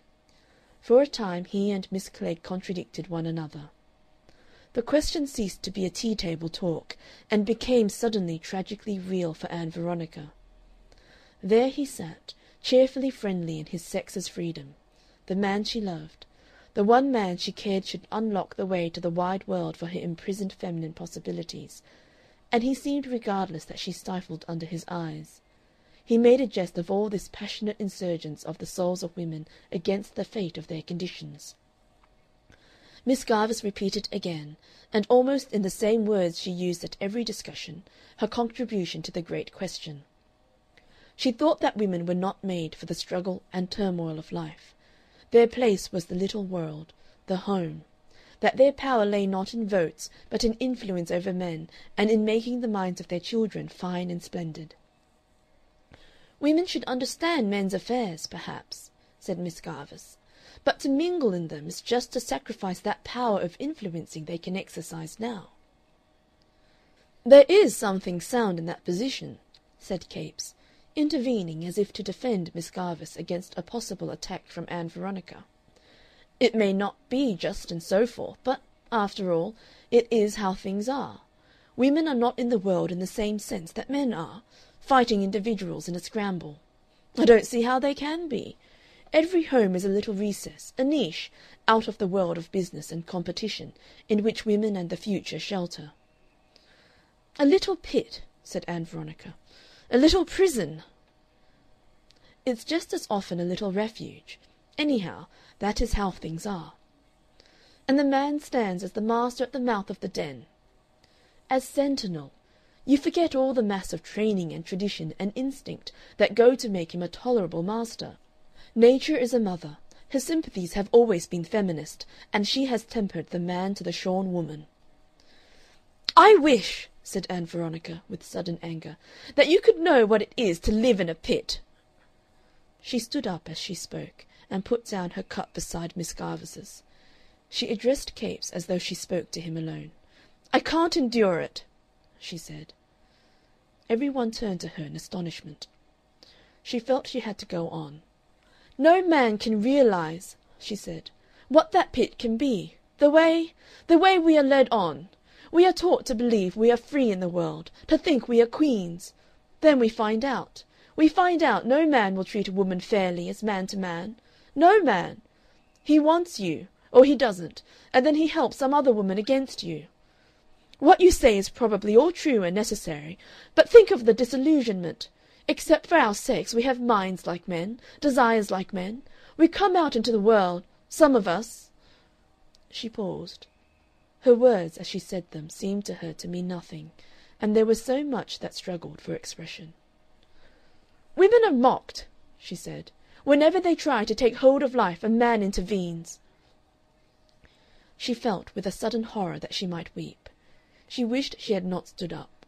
She wondered wildly why she had stood up. No one spoke, and she was impelled to flounder on. "Think of the mockery!" she said. "Think how dumb we find ourselves, and stifled. I know we seem to have a sort of freedom. Have you ever tried to run and jump in petticoats, Mr. Capes? Well, think what it must be to live in them, soul and mind and body. It's fun for a man to jest at our position." "I wasn't jesting," said Capes abruptly. She stood face to face with him. His voice cut across her speech and made her stop abruptly. She was sore and overstrung, and it was intolerable to her that he should stand within 3 yards of her, unsuspectingly, and with an incalculably vast power over her happiness. She was sore with the perplexities of her preposterous position. She was sick of herself, of her life, of everything but him, and for him all her masked and hidden being was crying out.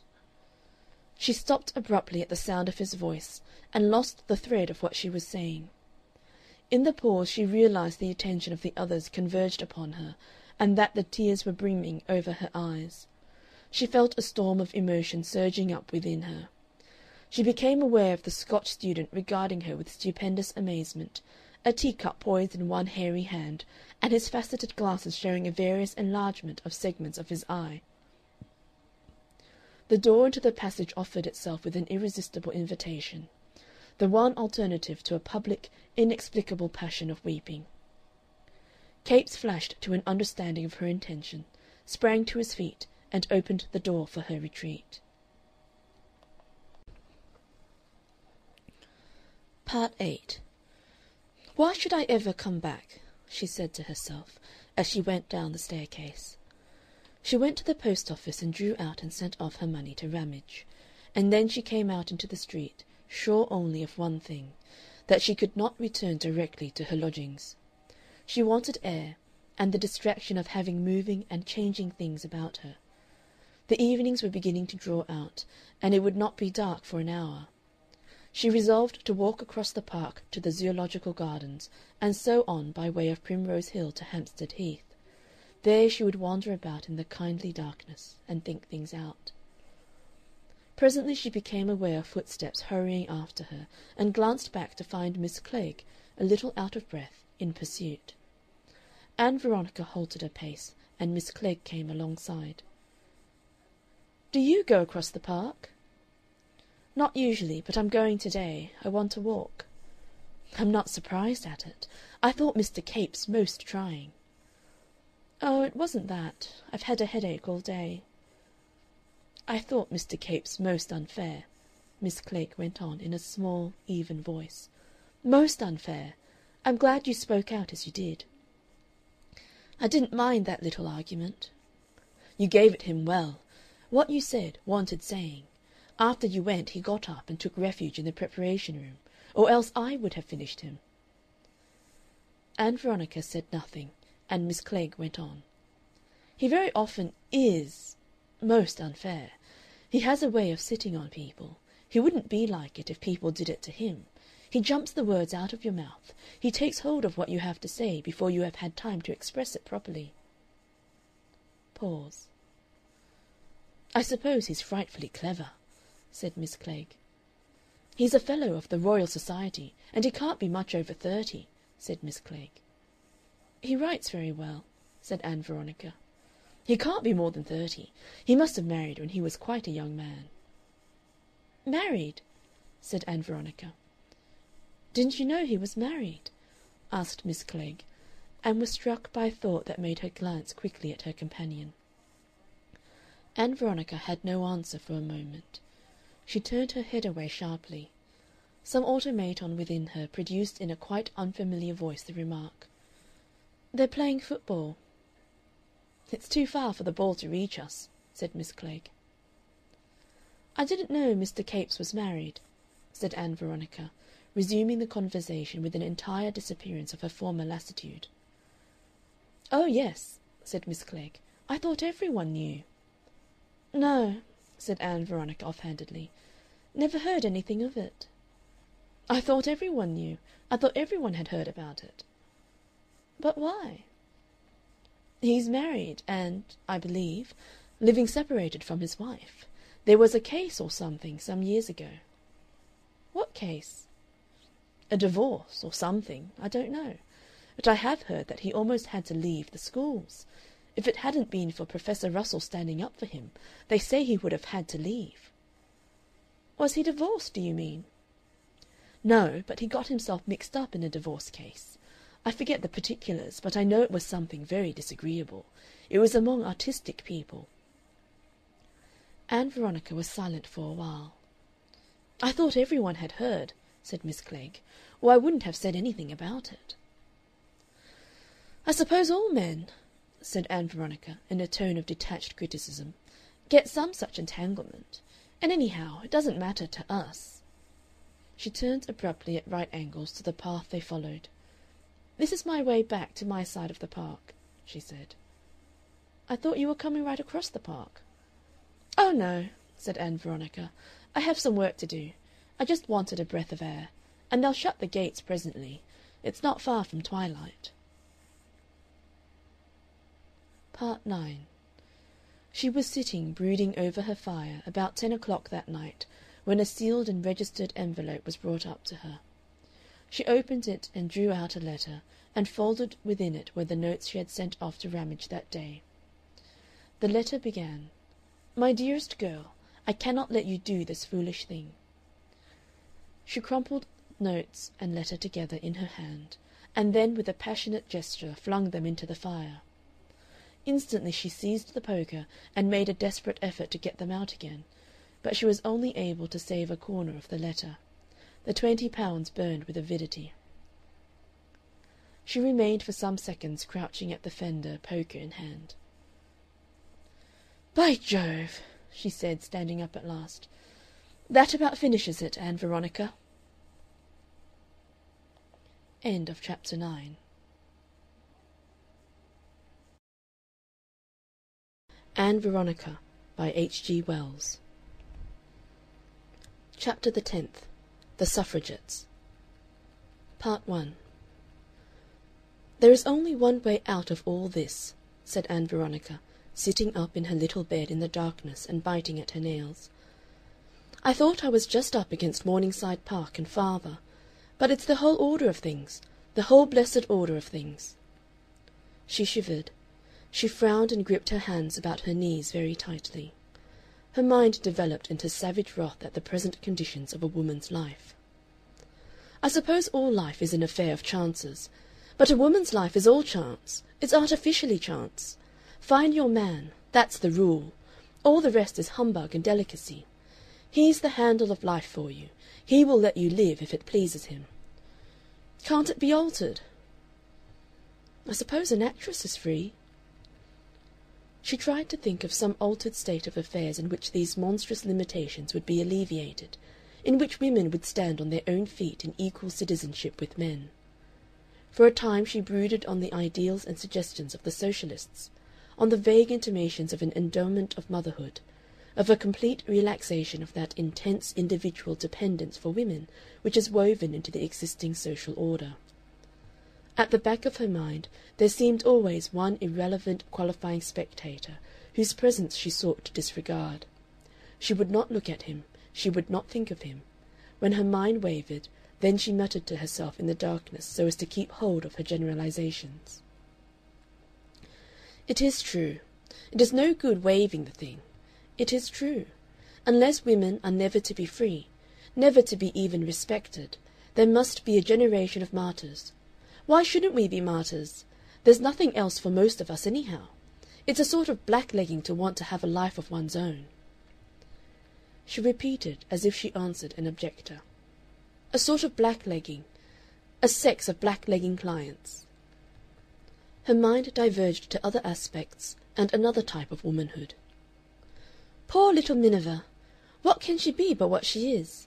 Because she states her case in a tangle, drags it through swamps of nonsense, it doesn't alter the fact that she is right.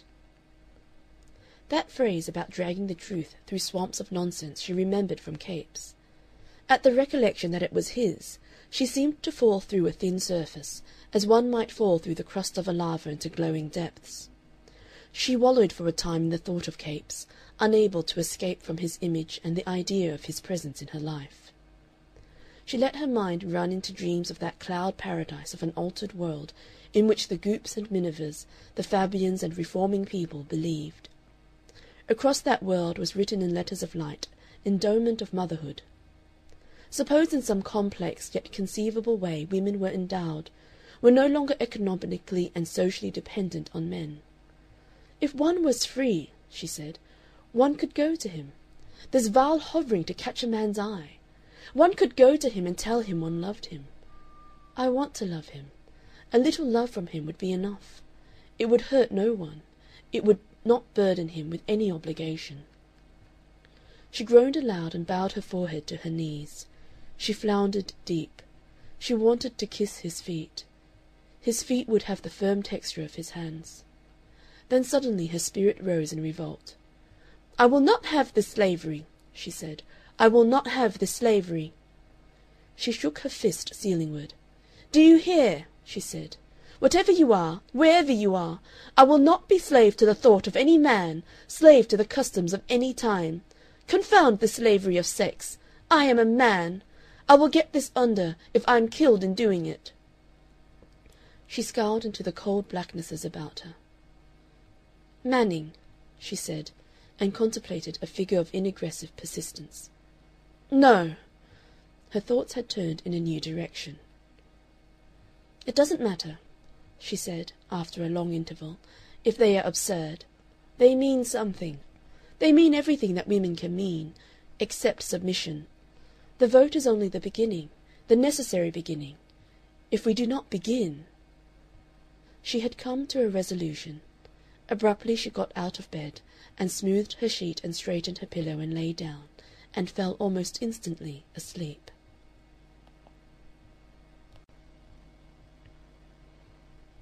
Part 2.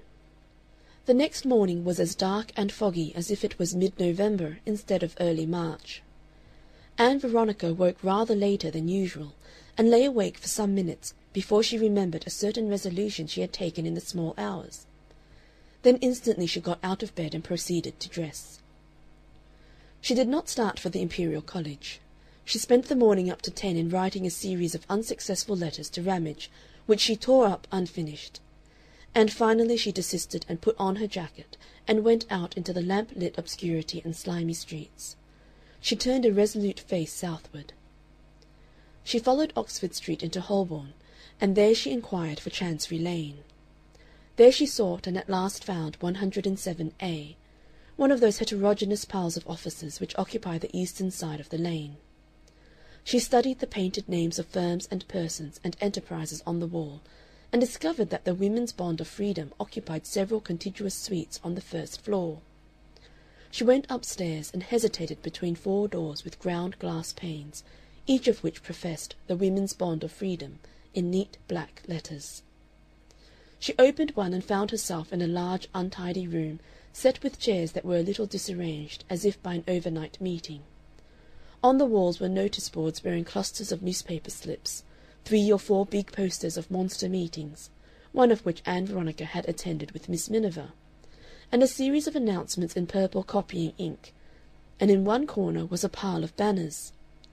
There was no one at all in this room, but through the half-open door of one of the small apartments that gave upon it she had a glimpse of 2 very young girls sitting at a littered table and writing briskly. She walked across to this apartment and, opening the door a little wider, discovered a press section of the movement at work. "I want to inquire," said Ann Veronica.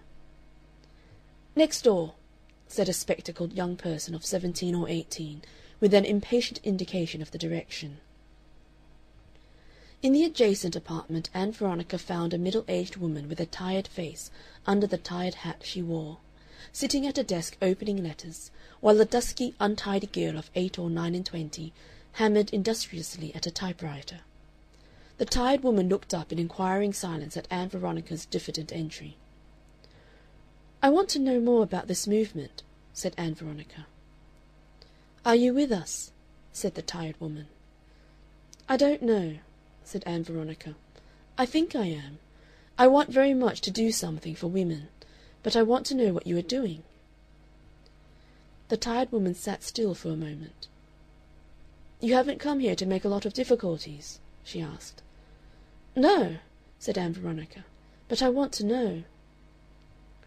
The tired woman shut her eyes tightly for a moment, and then looked with them at Ann Veronica. "What can you do?" she asked. "Do?" "Are you prepared to do things for us? Distribute bills, write letters, interrupt meetings, canvass at elections, face dangers?" "If I am satisfied, if we satisfy you. Then, if possible, I would like to go to prison." "It isn't nice going to prison." "It would suit me." "It isn't nice getting there." "That's a question of detail," said Ann Veronica. The tired woman looked quietly at her. "What are your objections?" she said. "It isn't objections exactly. I want to know what you are doing, how you think this work of yours really does serve women." "We are working for the equal citizenship of men and women," said the tired woman. "Women have been and are treated as the inferiors of men. We want to make them their equals." "Yes," said Ann Veronica, "I agree to that, but—" The tired woman raised her eyebrows in mild protest. "Isn't the question more complicated than that?" said Ann Veronica. "You could have a talk to Miss Kitty Brett this afternoon if you liked. Shall I make an appointment for you?" Miss Kitty Brett was one of the most conspicuous leaders of the movement. Ann Veronica snatched at the opportunity, and spent most of the intervening time in the Assyrian Court of the British Museum, reading and thinking over a little book upon the feminist movement the tired woman had made her buy. She got a bun and some cocoa in the little refreshment room, and then wandered through the galleries upstairs, crowded with Polynesian idols and Polynesian dancing garments, and all the simple immodest accessories to life in Polynesia, to a seat among the mummies. She was trying to bring her problems to a head, and her mind insisted upon being even more discursive and atmospheric than usual. It generalized everything she put to it. "Why should women be dependent on men?" she asked, and the question was at once converted into a system of variations upon the theme of "Why are things as they are? Why are human beings viviparous? Why are people hungry thrice a day? Why does one faint at danger?" She stood for a time looking at the dry limbs and still human face of that desiccated, unwrapped mummy from the very beginnings of social life. It looked very patient, she thought, and a little self-satisfied. It looked as if it had taken its world for granted and prospered on that assumption, a world in which children were trained to obey their elders and the wills of women overruled as a matter of course. It was wonderful to think this thing had lived, had felt and suffered. Perhaps once it had desired some other human being intolerably.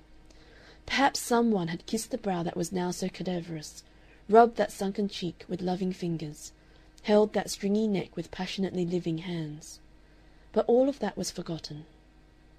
In the end, it seemed to be thinking, they embalmed me with the utmost respect, sound spices chosen to endure, the best. I took my world as I found it. Things are so. Part 3. Ann Veronica's first impression of Kitty Brett was that she was aggressive and disagreeable. Her next was that she was a person of amazing persuasive power. She was perhaps 23 and very pink and healthy-looking, showing a great deal of white and rounded neck above her business-like but altogether feminine blouse, and a good deal of plump, gesticulating forearm out of a short sleeve. She had animated dark blue-grey eyes under her fine eyebrows, and dark brown hair that rolled back simply and effectively from her broad, low forehead. And she was about as capable of intelligent argument as a runaway steam-roller. She was a trained being, trained by an implacable mother to one end. She spoke with fluent enthusiasm. She did not so much deal with Ann Veronica's interpolations as dispose of them with quick and use-hardened repartee. And then she went on with a fine directness to sketch the case for her agitation, for that remarkable rebellion of the women that was then agitating the whole world of politics and discussion. She assumed with a kind of mesmeric force all the propositions that Ann Veronica wanted her to define. "What do we want? What is the goal?" asked Ann Veronica. "Freedom! Citizenship! And the way to that, the way to everything, is the vote." Ann Veronica said something about a general change of ideas. "How can you change people's ideas if you have no power?" said Kitty Brett. Ann Veronica was not ready enough to deal with that counterstroke. "One doesn't want to turn the whole thing into a mere sex antagonism." "When women get justice," said Kitty Brett, "there will be no sex antagonism. None at all. Until then we mean to keep on hammering away." "It seems to me that much of a woman's difficulties are economic." "That will follow," said Kitty Brett. "That will follow." She interrupted as Ann Veronica was about to speak again, with a bright contagious hopefulness. "Everything will follow," she said. "Yes," said Ann Veronica, trying to think where they were, trying to get things plain again that had seemed plain enough in the quiet of the night. "Nothing was ever done," Miss Brett asserted, "without a certain element of faith. After we have got the vote and are recognized as citizens, then we can come to all these other things." Even in the glamour of Miss Brett's assurance, it seemed to Ann Veronica that this was, after all, no more than the gospel of Miss Miniver with a new set of resonances. And like that gospel, it meant something, something different from its phrases, something elusive, and yet something that in spite of the superficial incoherence of its phrasing was largely essentially true. There was something holding women down, holding women back, and if it wasn't exactly man-made law was an aspect of it. There was something indeed holding the whole species back from the imaginable largeness of life. "The vote is the symbol of everything," said Miss Brett. She made an abrupt personal appeal. "Oh, please don't lose yourself in a wilderness of secondary considerations," she said. "Don't ask me to tell you all that women can do, all that women can be. There is a new life, different from the old life of dependence, possible. If only we are not divided, if only we work together. This is the one movement that brings women of different classes together for a common purpose. If you could see how it gives them souls, women who have taken things for granted, who have given themselves up altogether to pettiness and vanity." "Give me something to do," said Ann Veronica, interrupting her persuasions at last. "It has been very kind of you to see me, but I don't want to sit and talk and use your time any longer. I want to do something. I want to hammer myself against all this that pens women in. I feel that I shall stifle unless I can do something, and do something soon."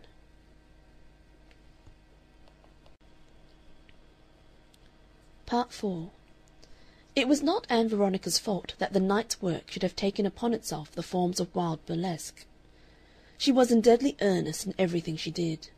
It seemed to her the last desperate attack upon the universe that would not let her live as she desired to live, that penned her in and controlled her, directed her and disapproved of her, the same invincible wrappering, the same leaden tyranny of a universe that she had vowed to overcome after that memorable conflict with her father at Morningside Park. She was listed for the raid. She was informed it was to be a raid upon the House of Commons, though no particulars were given her, and told to go alone to 14 Dexter Street, Westminster, and not to ask any policeman to direct her. 14 Dexter Street, Westminster, she found was not a house, but a yard in an obscure street, with big gates and the name of Podgers and Carlo, carriers and furniture removers, thereon. She was perplexed by this, and stood for some seconds in the empty street hesitating, until the appearance of another circumspect woman under the street lamp at the corner reassured her. In one of the big gates was a little door, and she rapped at this. It was immediately opened by a man with light eyelashes and a manner suggestive of restrained passion. "Come right in," he hissed under his breath, with the true conspirator's note, closed the door very softly and pointed. "Through here." By the meagre light of a gas lamp she perceived a cobbled yard with 4 large furniture vans standing with horses and lamps alight. A slender young man wearing glasses appeared from the shadow of the nearest van. "Are you A, B, C, or D?" he asked. "They told me D," said Ann Veronica. "Through here," he said, and pointed with the pamphlet he was carrying. Ann Veronica found herself in a little stirring crowd of excited women, whispering and tittering and speaking in undertones. The light was poor, so that she saw their gleaming faces dimly and indistinctly. No one spoke to her. She stood among them, watching them and feeling curiously alien to them. The oblique, ruddy lighting distorted them oddly, made queer bars and patches of shadow upon their clothes. "It's Kitty's idea," said one. "We are to go in the vans." "Kitty is wonderful," said another. "Wonderful." "I have always longed for prison service," said a woman. "Always. From the beginning. But it's only now I'm able to do it." A little blonde creature close at hand suddenly gave way to a fit of hysterical laughter and caught up the end of it with a sob. "Before I took up the suffrage," a firm, flat voice remarked, "I could scarcely walk upstairs without palpitations." Someone hidden from Ann Veronica appeared to be marshalling the assembly. "We have to get in, I think," said a nice little old lady in a bonnet to Ann Veronica, speaking with a voice that quavered a little. "My dear, can you see in this light? I think I would like to get in. Which is C?" Ann Veronica, with a curious sinking of the heart, regarded the black cavities of the vans. Their doors stood open, and placards with big letters indicated the section assigned to each. She directed the little old woman and then made her way to van D. A young woman with a white badge on her arm stood and counted the sections as they entered their vans. "When they tap the roof," she said in a voice of authority, "you are to come out. You will be opposite the big entrance in Old Palace Yard. It's the public entrance. You are to make for that and get into the lobby if you can, and so try and reach the floor of the House, crying 'Votes for Women' as you go." She spoke like a mistress addressing school children. "Don't bunch too much as you come out," she added. "All right?" asked the man with the light eyelashes, suddenly appearing in the doorway. He waited for an instant, wasting an encouraging smile in the imperfect light, and then shut the doors of the van, leaving the women in darkness. The van started with a jerk and rumbled on its way. "It's like Troy," said a voice of rapture. "It's exactly like Troy."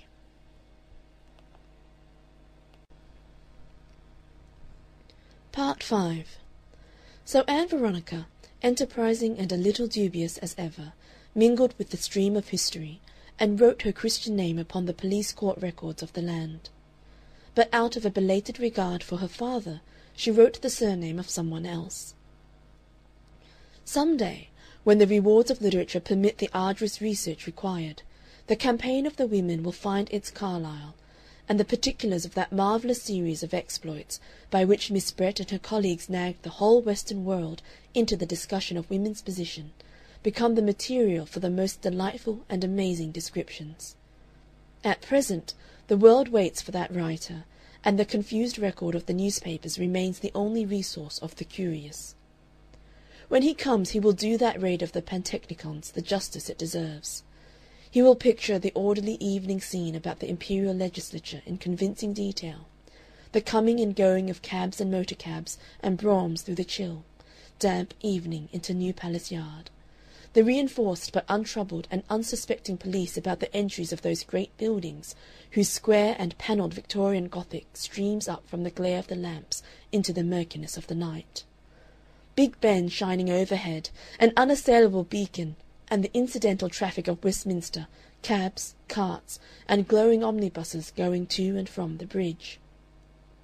About the Abbey and Abingdon Street stood the outer pickets and detachments of the police, their attention all directed westward to where the women in Caxton Hall, Westminster, hummed like an angry hive.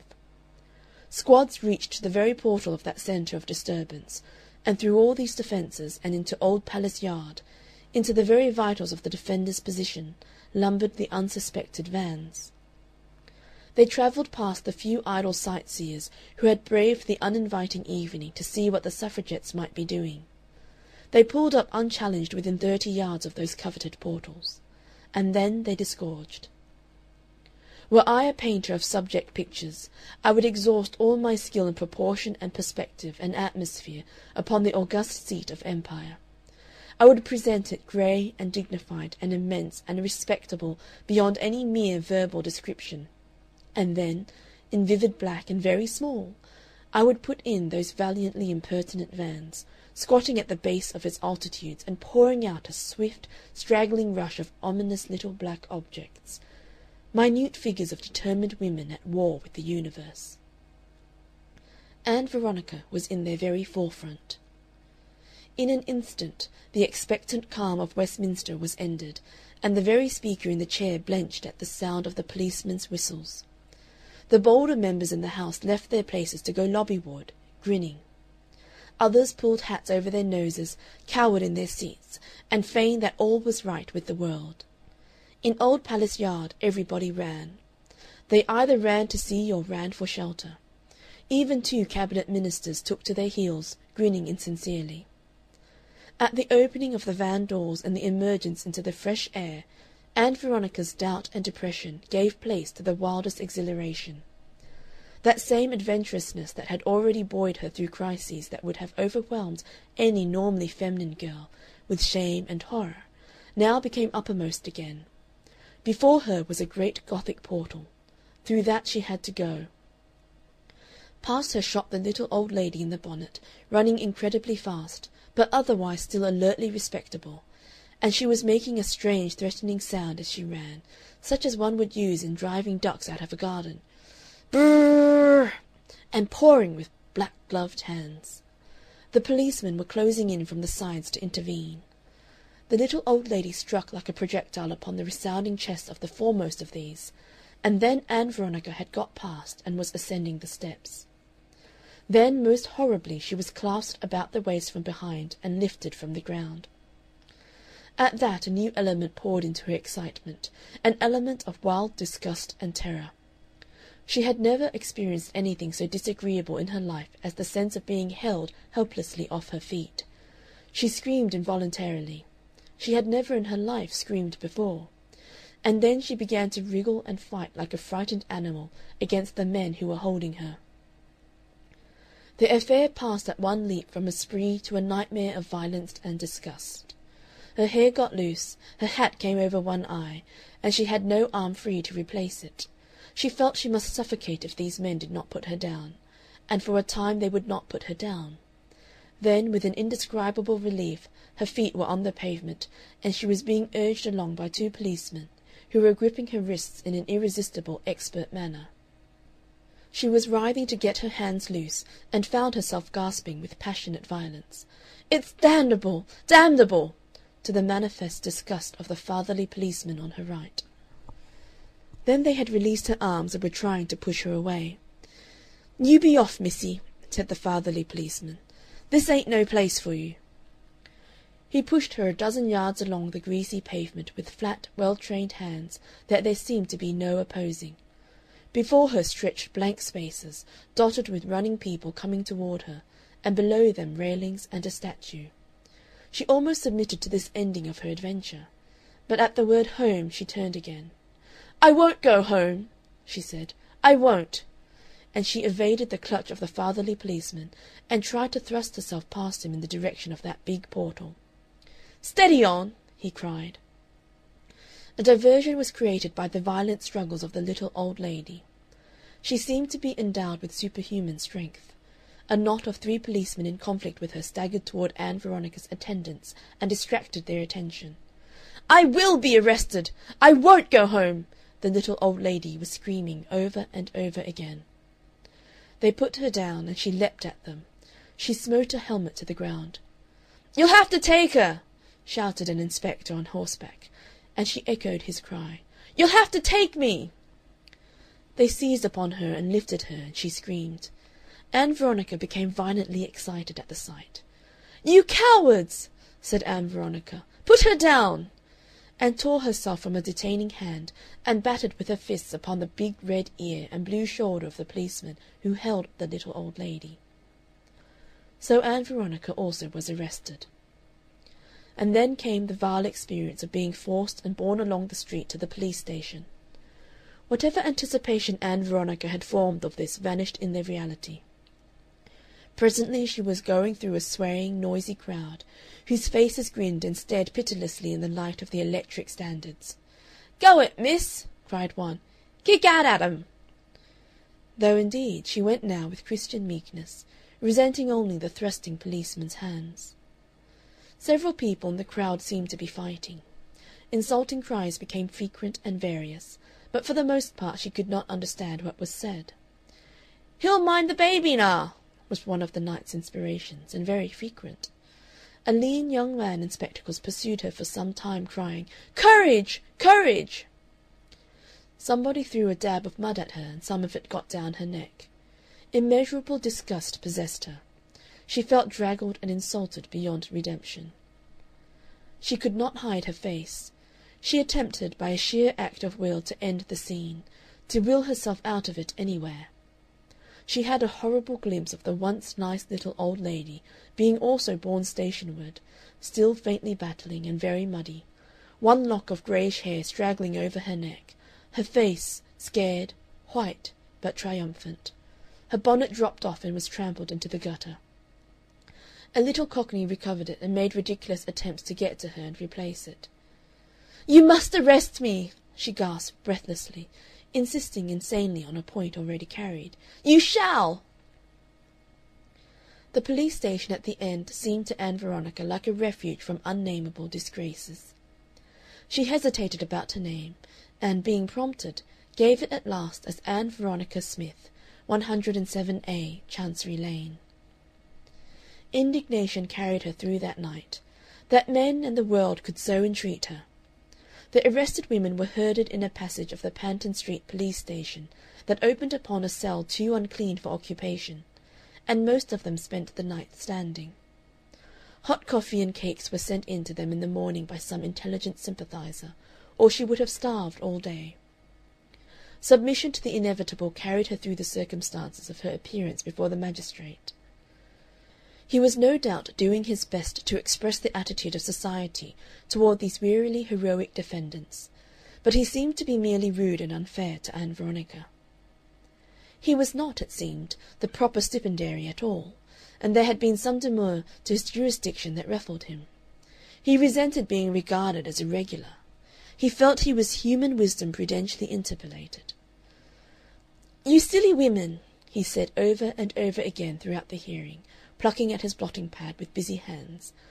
"You silly creatures! Ugh! Fie upon you!" The court was crowded with people, for the most part supporters and admirers of the defendants, and the man with the light eyelashes was conspicuously active and omnipresent. Ann Veronica's appearance was brief and undistinguished. She had nothing to say for herself. She was guided into the dock and prompted by a helpful police inspector.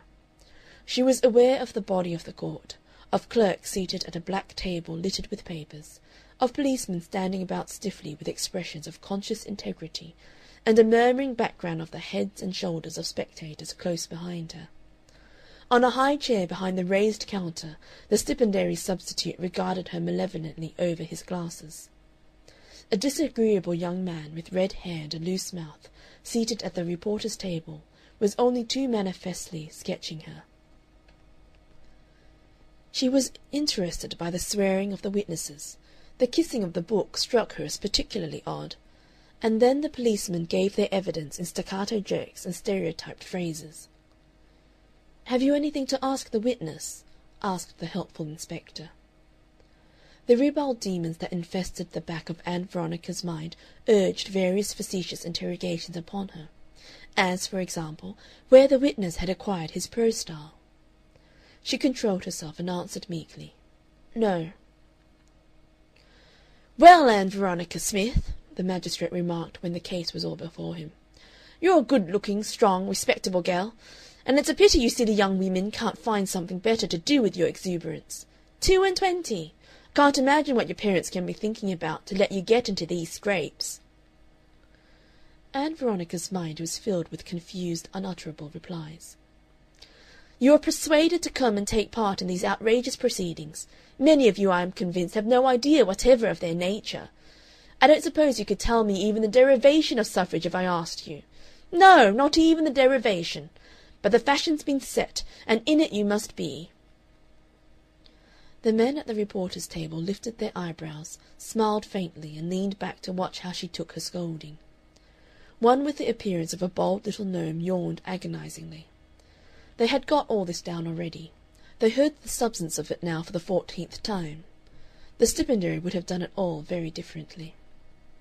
She found presently she was out of the dock and confronted with the alternative of being bound over in one surety for the sum of £40, whatever that might mean, or a month's imprisonment. "Second class," said someone, but first and second were all alike to her. She elected to go to prison.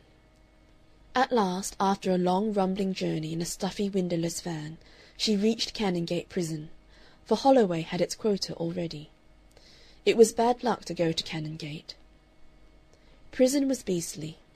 Prison was bleak without spaciousness, and pervaded by a faint, oppressive smell, and she had to wait 2 hours in the sullenly defiant company of 2 unclean women thieves before a cell could be assigned to her.